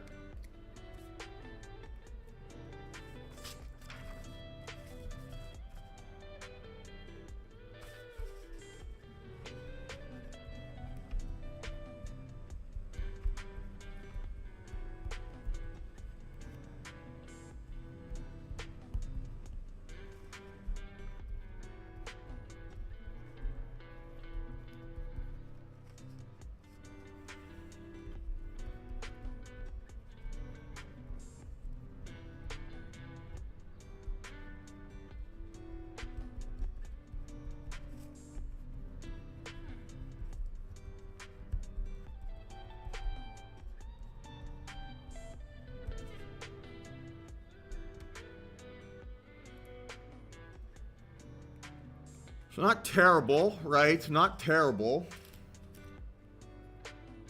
But we'll reset this, see if it can give me another opportunity.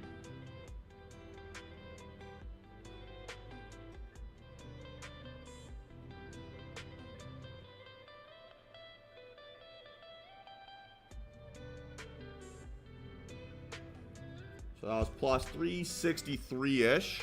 362.89.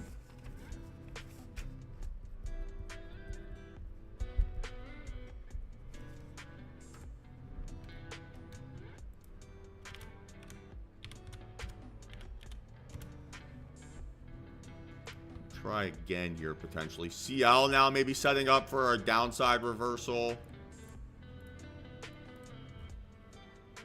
Seems like the action, at least for myself, happening a little bit later on in the day. Nice work, Mike.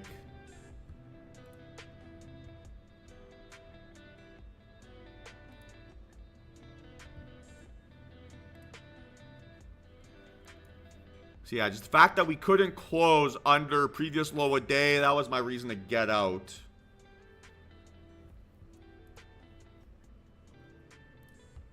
CL definitely interesting here.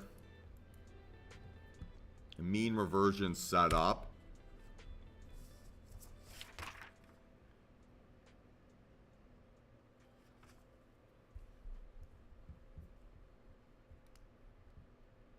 Hey, great work, Craig. That's awesome.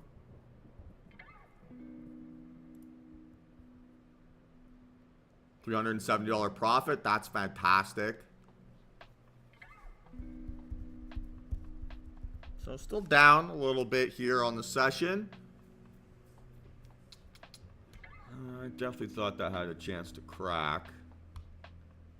So on CL, we'd be targeting a move towards low of day. So stop at 73.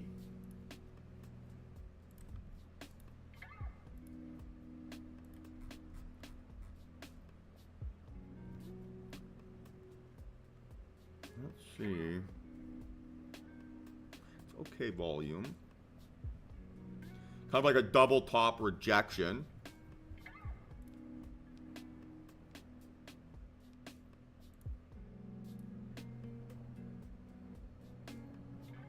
I'm in no rush here, team, right? I'm in no rush. Again, we've seen this to be a relatively bouncy market so far. So I don't have to force anything here. If it sets up on the 10-min in a minute as well, I've got the opportunity.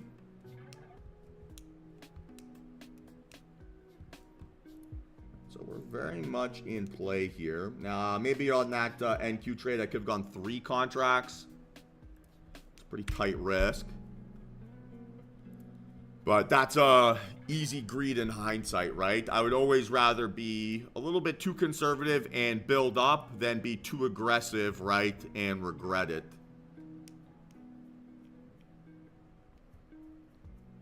That's okay.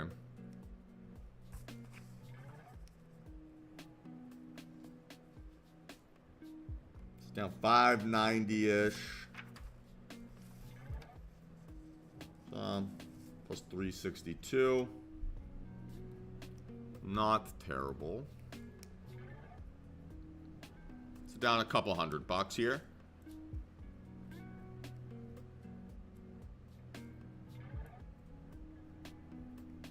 So again, right? Keep it within one trade. Keep it within one trade and we're okay. But I don't like this trend of first shot of the day, first couple shots of the day being challenging.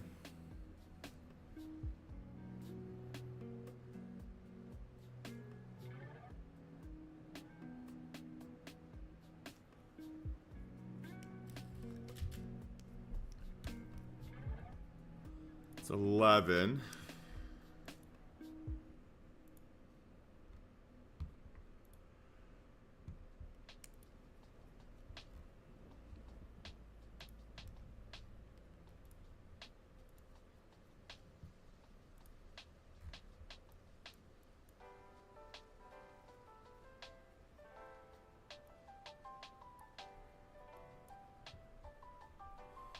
$0.10. Hey, nice, Electric. Hopefully we can get you on board here. Let's get a nice win before that happens.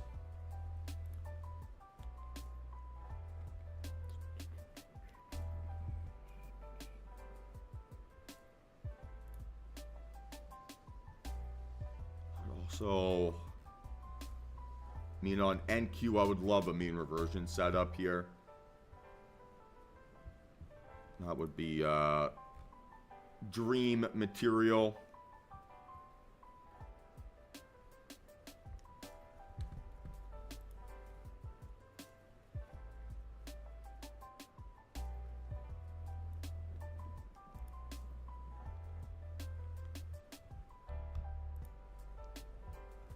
So let's see if that maybe gives me an opportunity. Again, not a bad decision to close.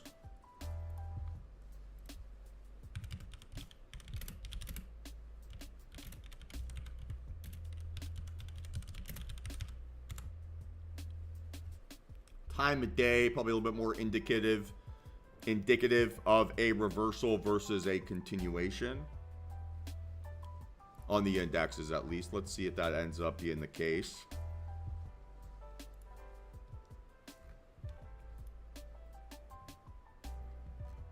We got plenty of space, right, on CL. So if I likely not going to get an early opportunity here, right, to take a stab. So we can always reset. Now, I mean, it's breaking down under 5.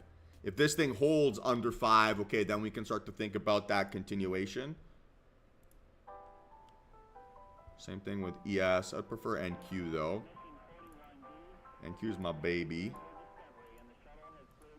A little bit of a mixed bag.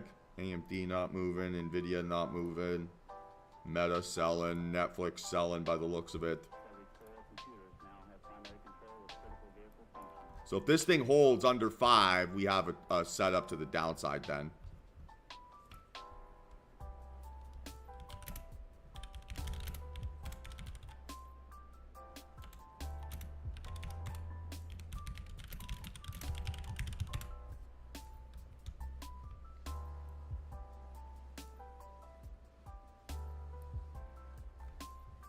Okay, so watching closely here again. Let's see where it establishes resistance, right, and then breaks down.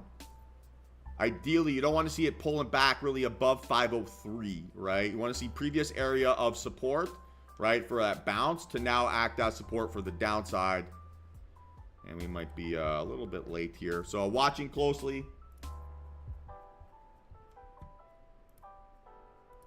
Stop loss would be 98.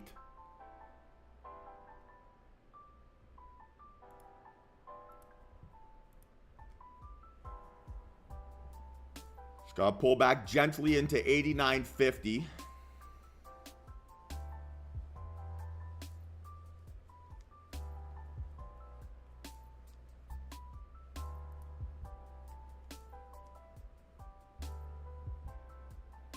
Okay, be careful here. Good rejection.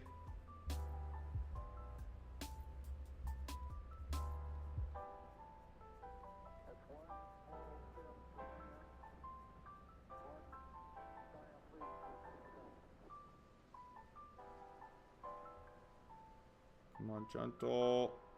That wasn't gentle.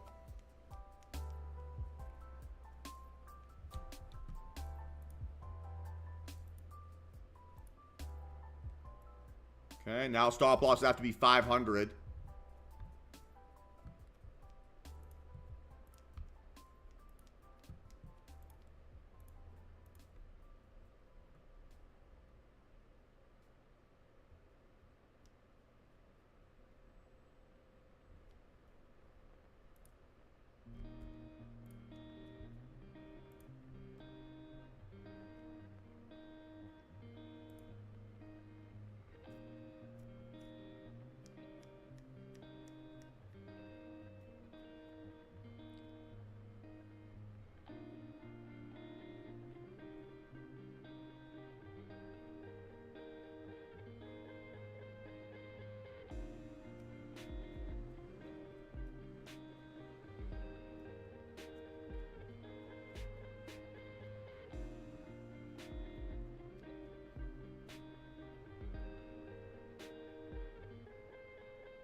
So watching still, watching still. We got 8 seconds. Let this candle close, right?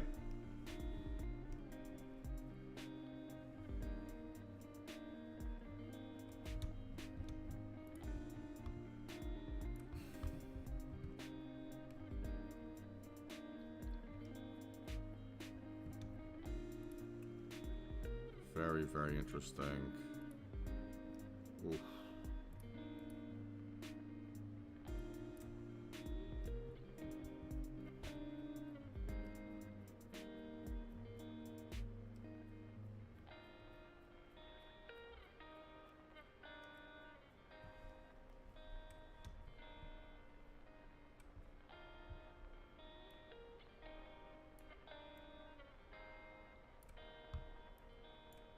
Okay, so could be doing this.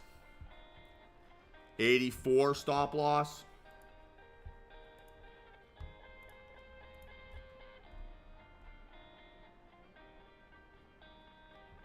It's got to pull back into 76 or above.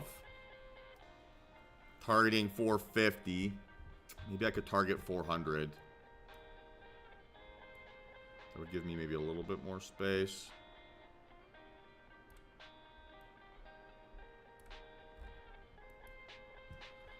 So it'd still be an 84 stop loss, right?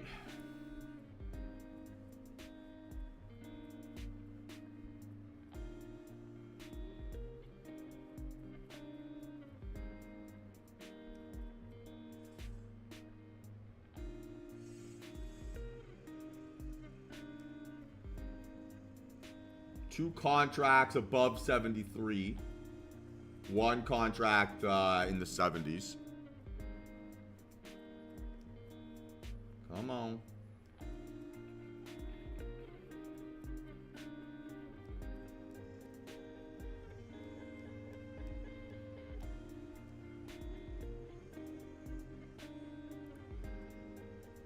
Okay. So I'm in 474.25.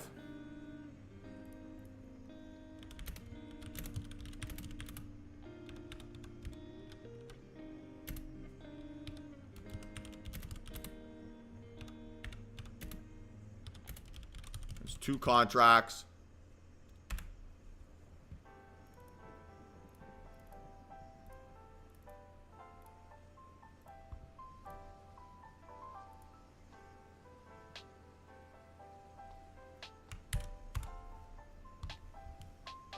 Come on.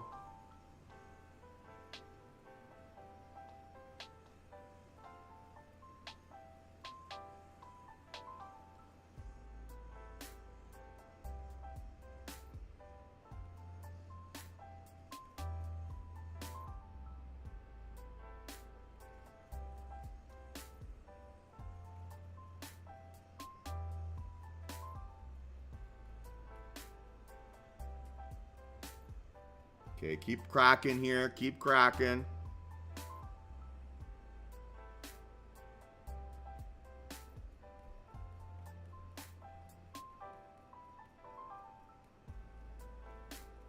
So far, so good. So far, so good, team.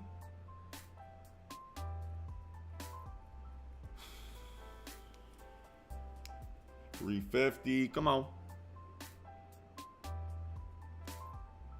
See if he can flush through that 460 area here. So far, so good.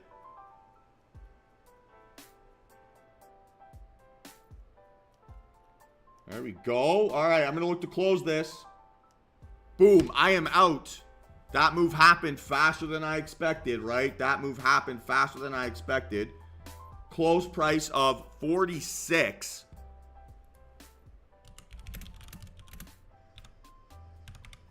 Great little trade, team. Great, great, great little trade. Woo! What a fight today. Love it. 474.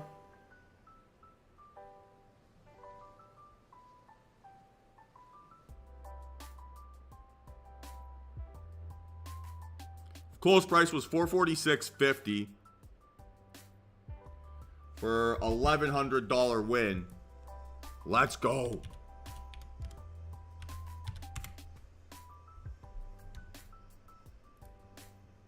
Nicely green here. Good job, team.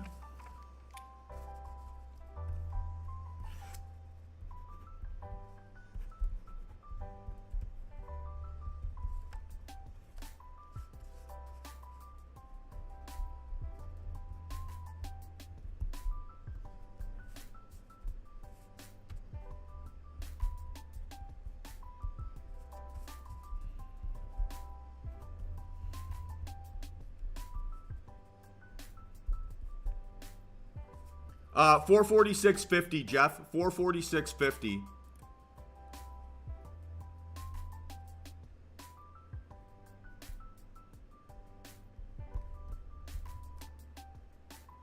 Again, this thing might set up for me again here, right? Take another shot.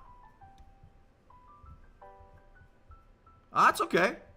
I mean, look, I'm going to leave a lot of money on the table here as a trader. I'm not trying to catch tops and bottoms. If it's strong, it'll give me another chance.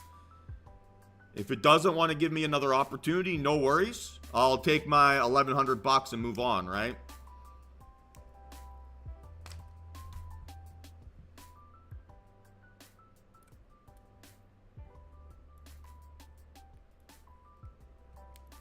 No worries. Kikito might set up for us again here.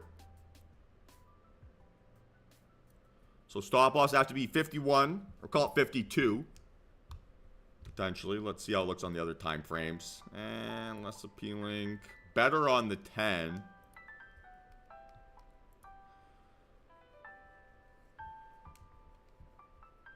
So that's a great day here all of a sudden, right? 2 for 4.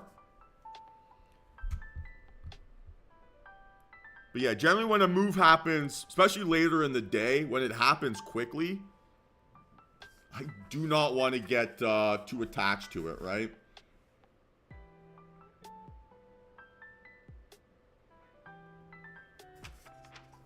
So now, right, it'd almost be like back at my entry price.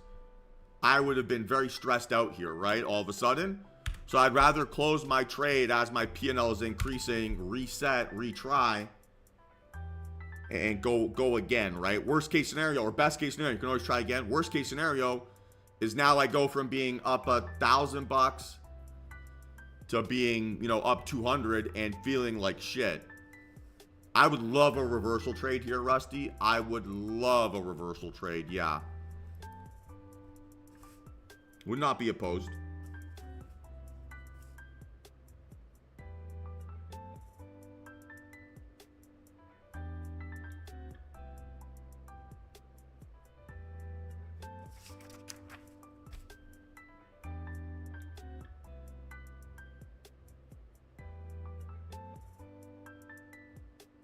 So 782.35 on the day here so far.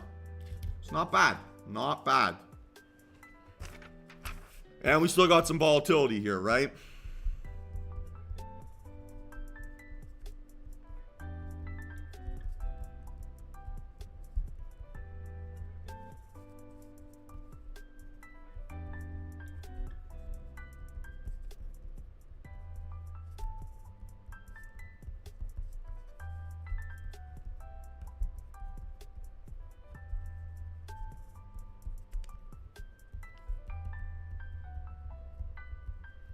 Man, I might have to start trading after 11.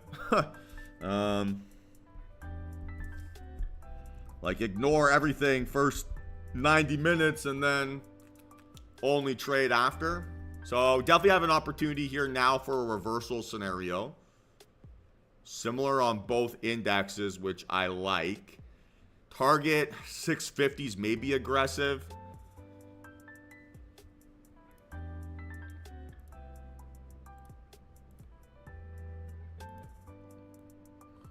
I'll probably go like 600 here as the target. It's maybe a little bit more realistic. But I'd like to see the aggressive technique here. Or a deep pullback into 50-ish. So aggressive would be better. Because then I could go stop loss 62. Right? Entry above 77. Yeah, the mean reversion setup, Jacob, is much better once price action is extended. So one of the stats I rant and rave about here all the time is that markets make the low of day or high of day in the first 90 minutes, like 60% of the time. The next most likely time where it's going to make a new high of day or new low of day is like in the power hour time frame, so last 90 minutes. So mean reversion trades tend to be the best over that lunchtime period. But I won't complain here, guys. 2 for 4 here so far on the day. Now my good mood and energy feels very justified. Funny how that works.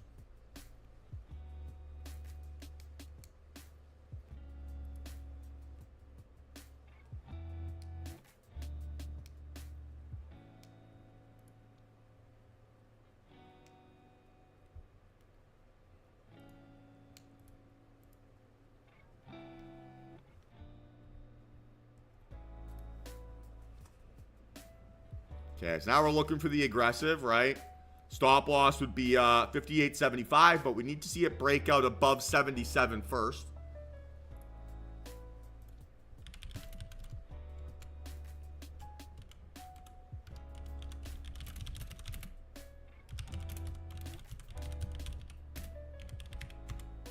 Okay, so watching here closely.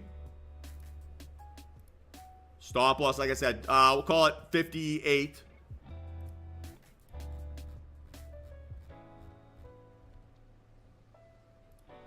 Be one contract. So if I can get a gentle pullback here now.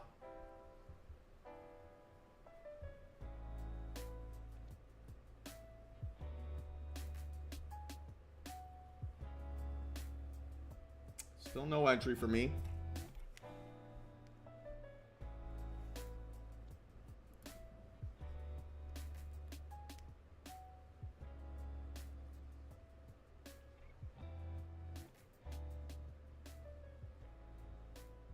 Okay, starting to watch here.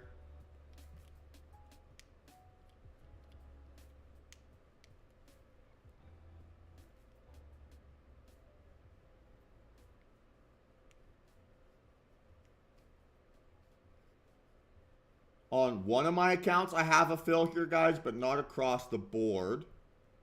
So I'm going to be... I mean, it's a great entry. I'm not sure if I should get rid of it. I'm going to hold on to it. On that one account here, I'm at 475. Just waiting to see if I got a fill across the board. I did not.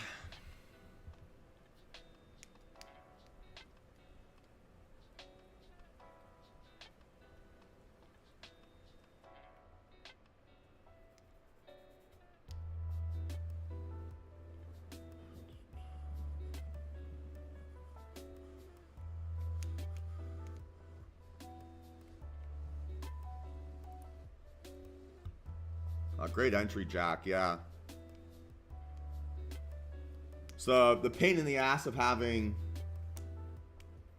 3 screens I'm executing on. Every now and then you miss stuff.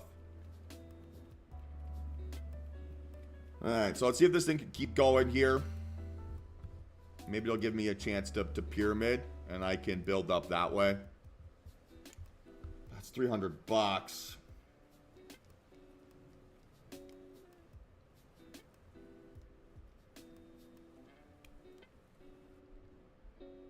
We're looking 11:20 and 10-minute maybe. No.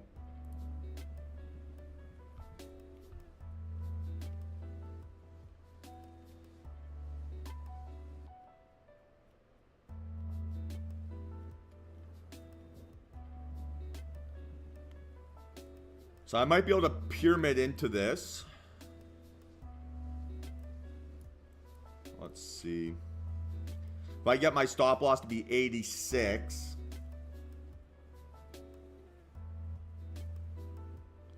Potentially.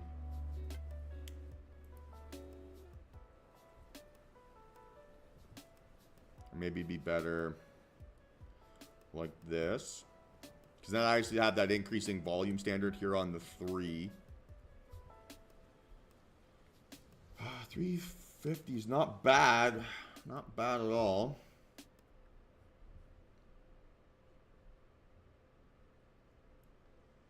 Okay, so now I could do maybe something like this. Just waiting to see where this thing finds support. So if I could go stop loss 488. 92 plus 75 would be less than.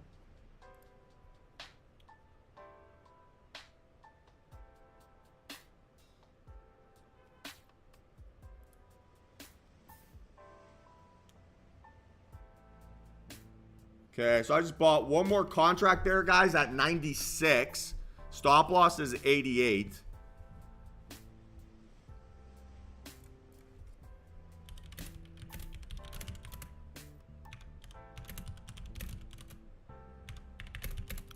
It's just one contract, right? And then let's see if this thing can go.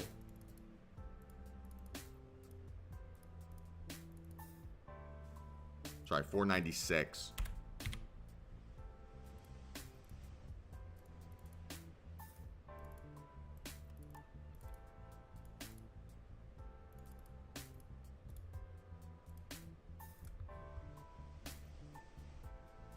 So this is now a full fill right across the board.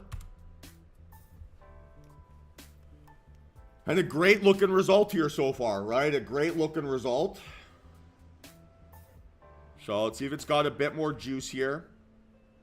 Average price, right, on that one where I got a partial is $4.86.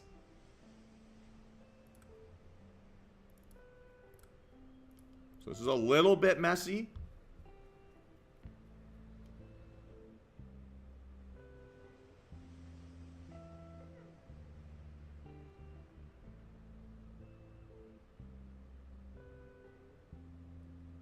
Not sure if I'm liking this reaction to 500 here.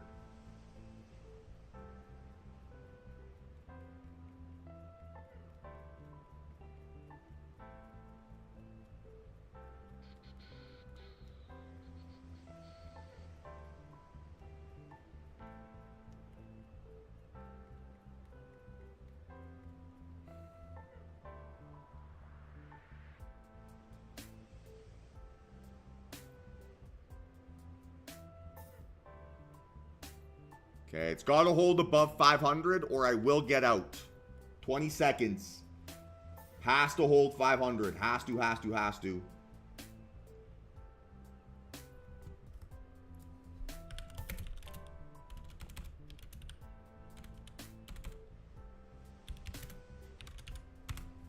Okay, good. So now I might be able to pyramid another contract here. Right, if I could do something like that.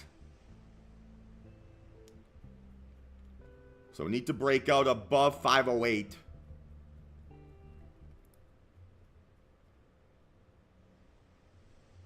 Will not let this go red. I will not let this go red.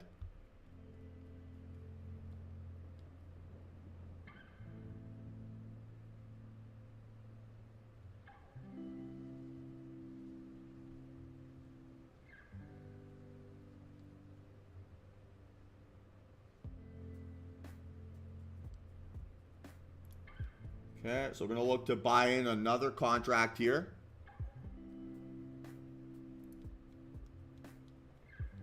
Okay, and I am in.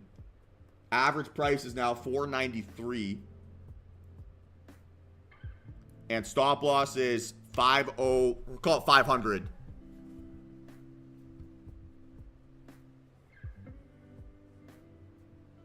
Ooh, hold.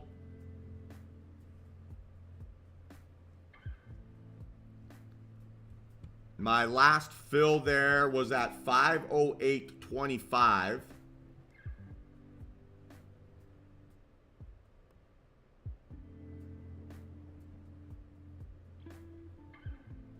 Come on. Could have gone a little bit of a better fill, I think.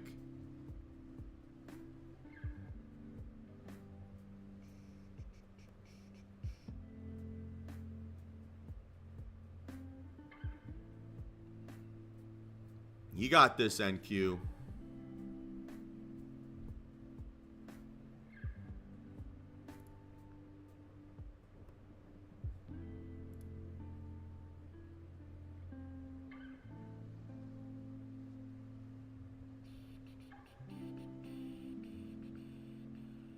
Come on, last chance. Last chance.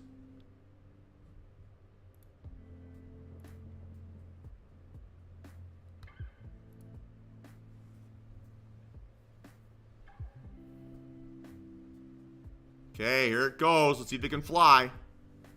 Let's go. See if it can keep going here, team. See if it can keep going. Ooh.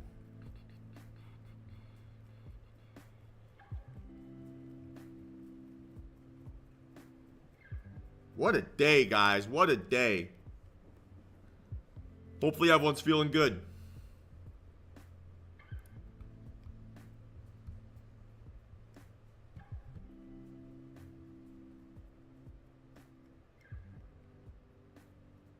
So average price still at $4.93. I might look to close this.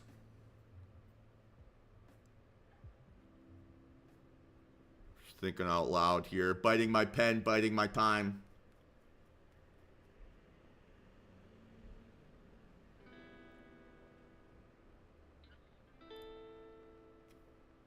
Yeah, guys, I'm out. Close price, 511.50.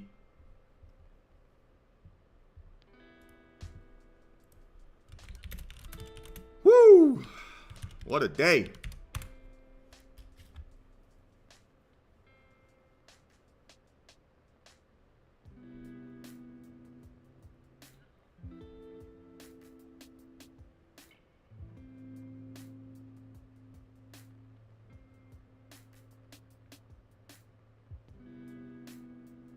So again, another 1,100 bucks there. I'll take it.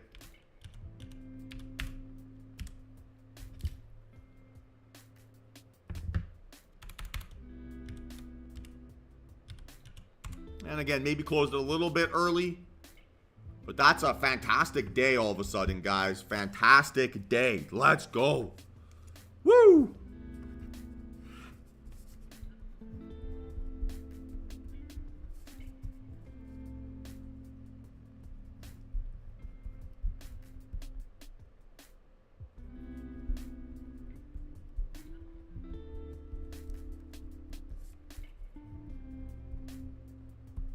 A good call, I think, to close. Good call to close. Nice work, Craig. Yeah, I mean, that's fantastic. Nice work, Jacob.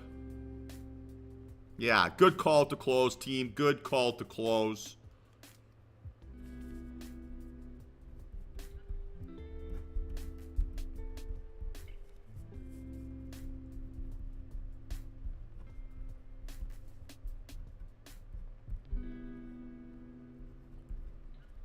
Great, great day. How's everyone feeling?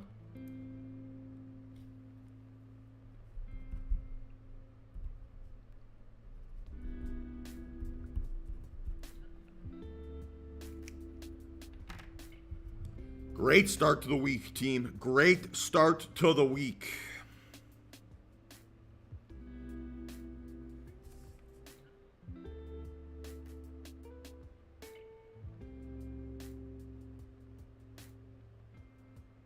So 3 for 5. I will take that all day long.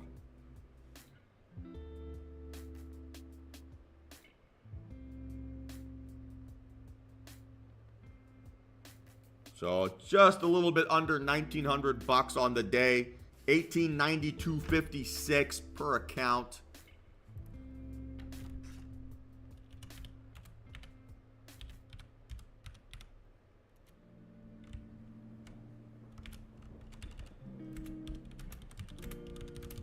And I won't place any further trades.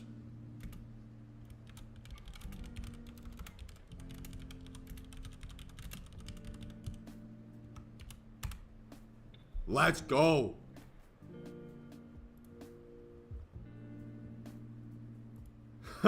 I hear that, Mike. I hear that.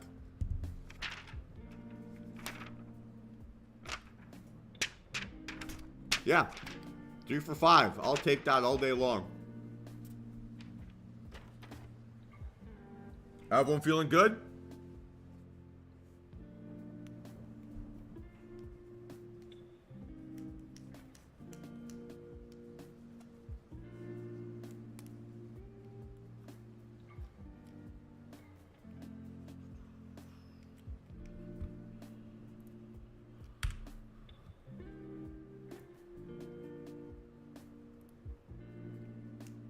Let's go, Jenny. 2,700 bucks. You should be thrilled. Fantastic work.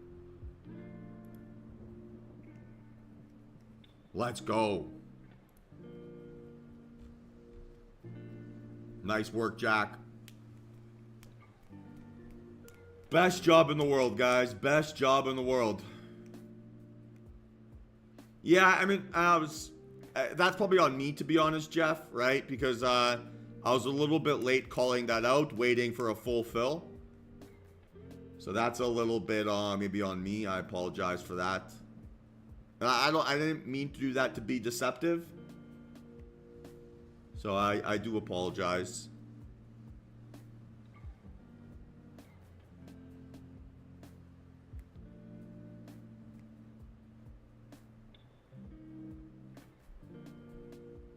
I will say that sometimes when I'm looking and really focused, I will stop talking. So I do apologize for that. Oh, Justin, it's a lot to learn, man. A lot to learn. But each day you'll get a little bit better. You'll improve just a little bit. And you'll stack them up. And just paper trade away, practice, right? Start sending me your trades. That's the way we're going to win. A great day, team. Great day. Let's go.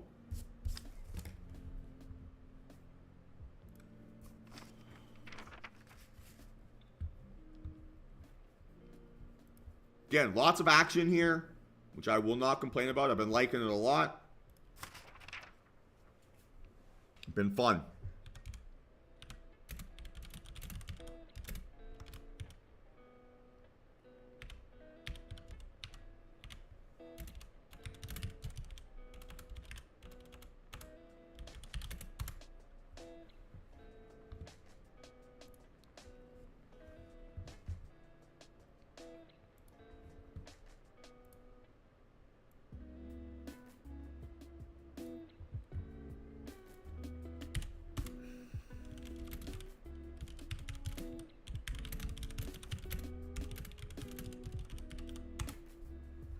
Good day all around, team. Good day all around. Nice, Michael. Well, welcome to the team. Yeah, they have been, Joe. It's been it's been a little bit different than I've expected, to be honest, right? Because historically, it's the trades that have the early momentum that give you the best amount of follow through. But it's these later trades that are moving a little bit slower and give us tighter risk that give us more oomph.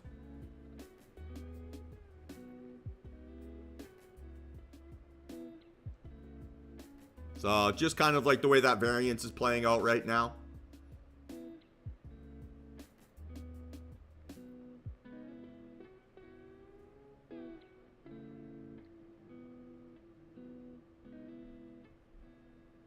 Now we'll just keep getting better, right? We'll keep taking advantage of the market. Let's go, Mike. What a day, man. What a day. Congratulations.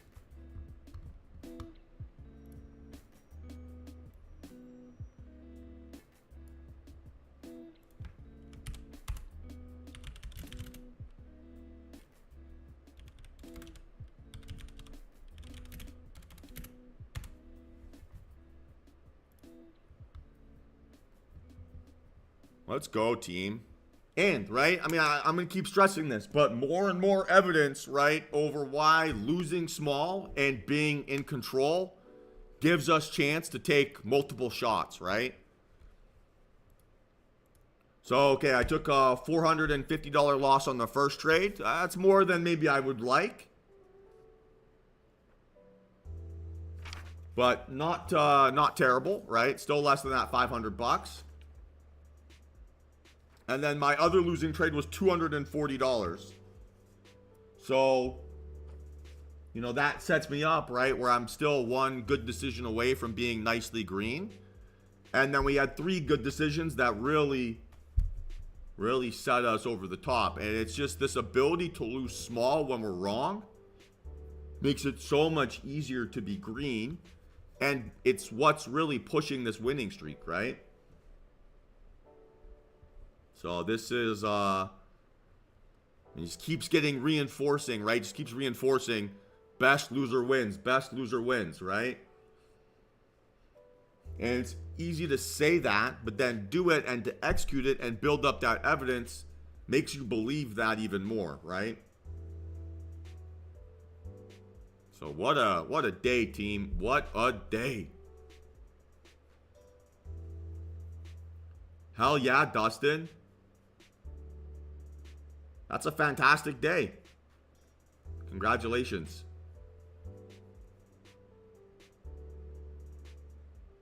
Mike, take it one trade at a time, man. You'll get there. I'd love to see that for you. Love to.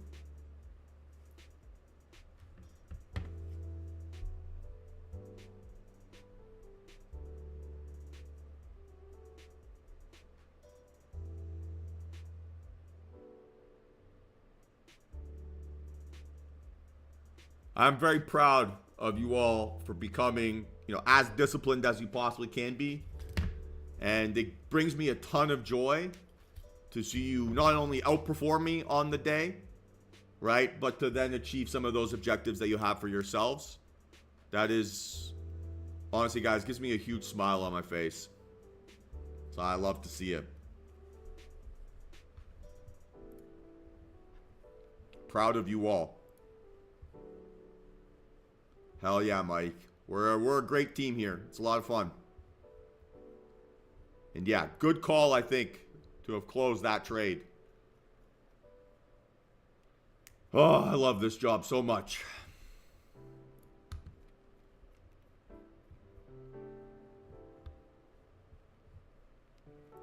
So any questions here, team? Any questions? Do not anticipate I'll be placing any further trades here.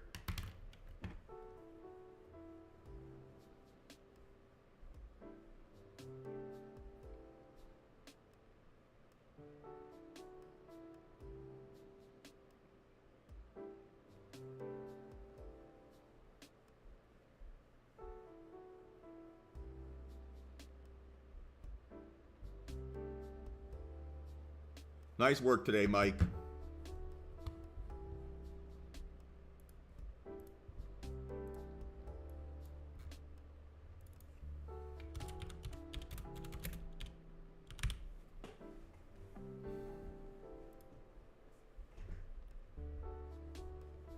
Appreciate that, Chris.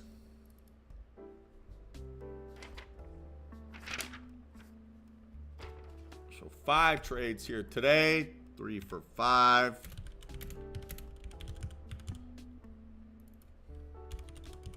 And I think, from my perspective, I feel like I'm getting better at calling out the pyramids.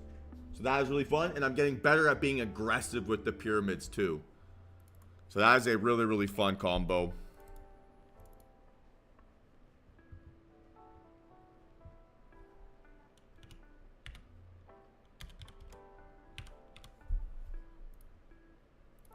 All right, journal time.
Good man, Chris. We'll take, one trade at a time, right? One day at a time.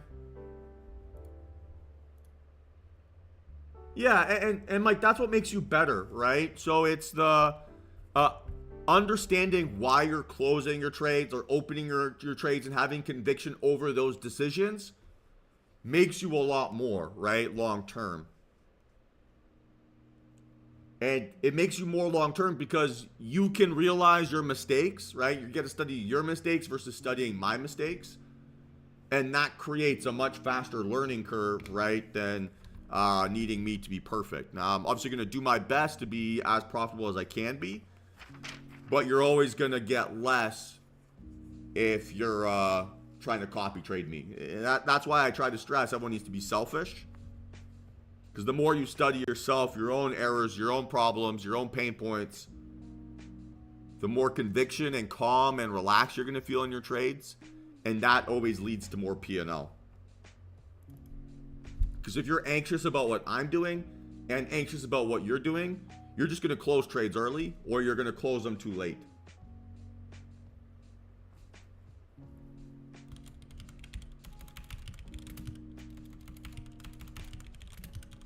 Why can't I type? What the frick? There we go.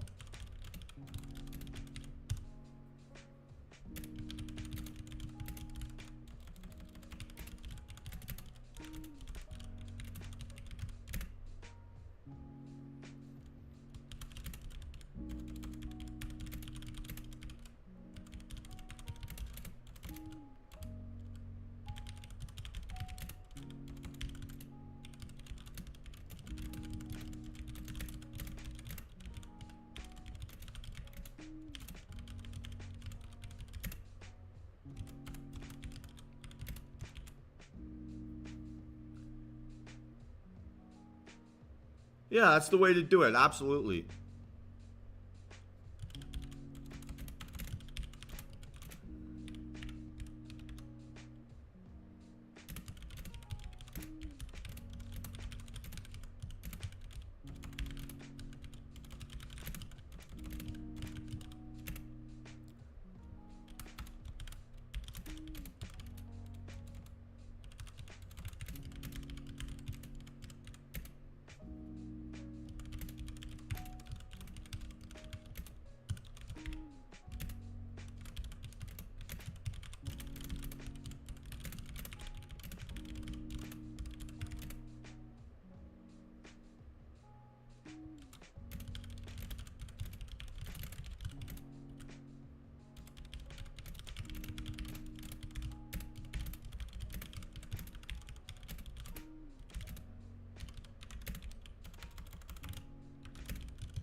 Enjoy, man. Enjoy, Mike.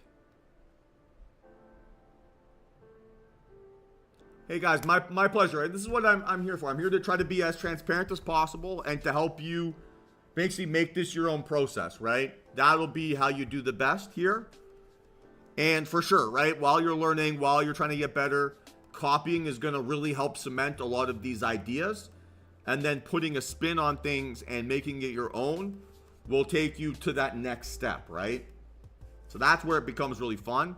And that's what will become sustainable too, because my objective here isn't to fish for you, right? It's to teach you how to fish and to teach you the skills that you need to use on a day-to-day basis to become consistent with your trading. So that if I ever, get in a car accident or take some time off or go on holiday, I don't know, I went the most negative first. But if any of those things ever happen, you can still make money, right? My objective is for you guys to all be killers and to be able to do this on your own. And for me to be like a member of your team instead of me being like your boss, right? It's more fun when we're peers than when, there's like, divides. So that is what my objective is for you all.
Sounds good, Joe. Enjoy the rest of your day, man.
All right, guys, final call for questions here. Final call for questions.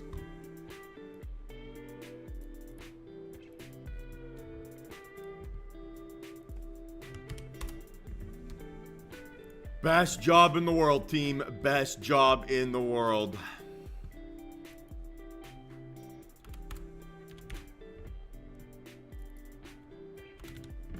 Hey, Ricky.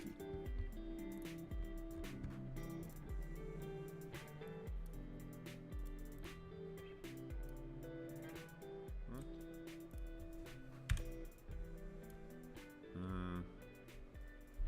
136. Oh, I'll probably change this. There we go. Beautiful.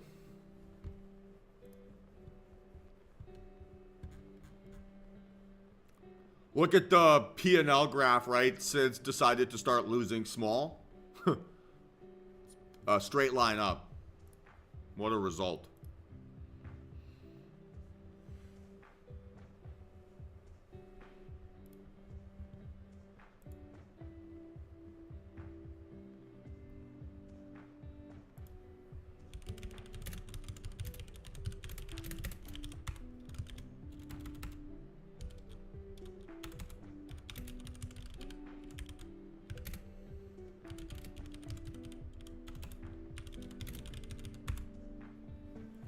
All right, team. Well, same deal like always, right? If you have any questions, hit me up outside of market hours, and I will do my best to get back to you as soon as I can. Otherwise, have yourselves a fantastic rest of the day, and we'll be back at it again here tomorrow for what should hopefully be a nice continuation of what's been some really good trading and price action here. And then from there, guys, let's keep focusing on the variables we can't control, right? Losing small, adding to winners, closing as our P&L is increasing, and we start to see really good things happen for us, and it's a lot of fun. So let's keep stacking them up. Let's keep absolutely just crushing the market. And guys, I love sharing this with you all on a daily basis. It's so much fun. So let's just keep building them up, getting better, and we'll see you all again here tomorrow. For those of you who are booked a one-on-one call here later today, looking forward to catching up with all of you here as well. And we'll have ourselves a fantastic day. And in the meantime, guys, we'll talk soon. So have yourselves a great one, and I'll see you tomorrow. Peace.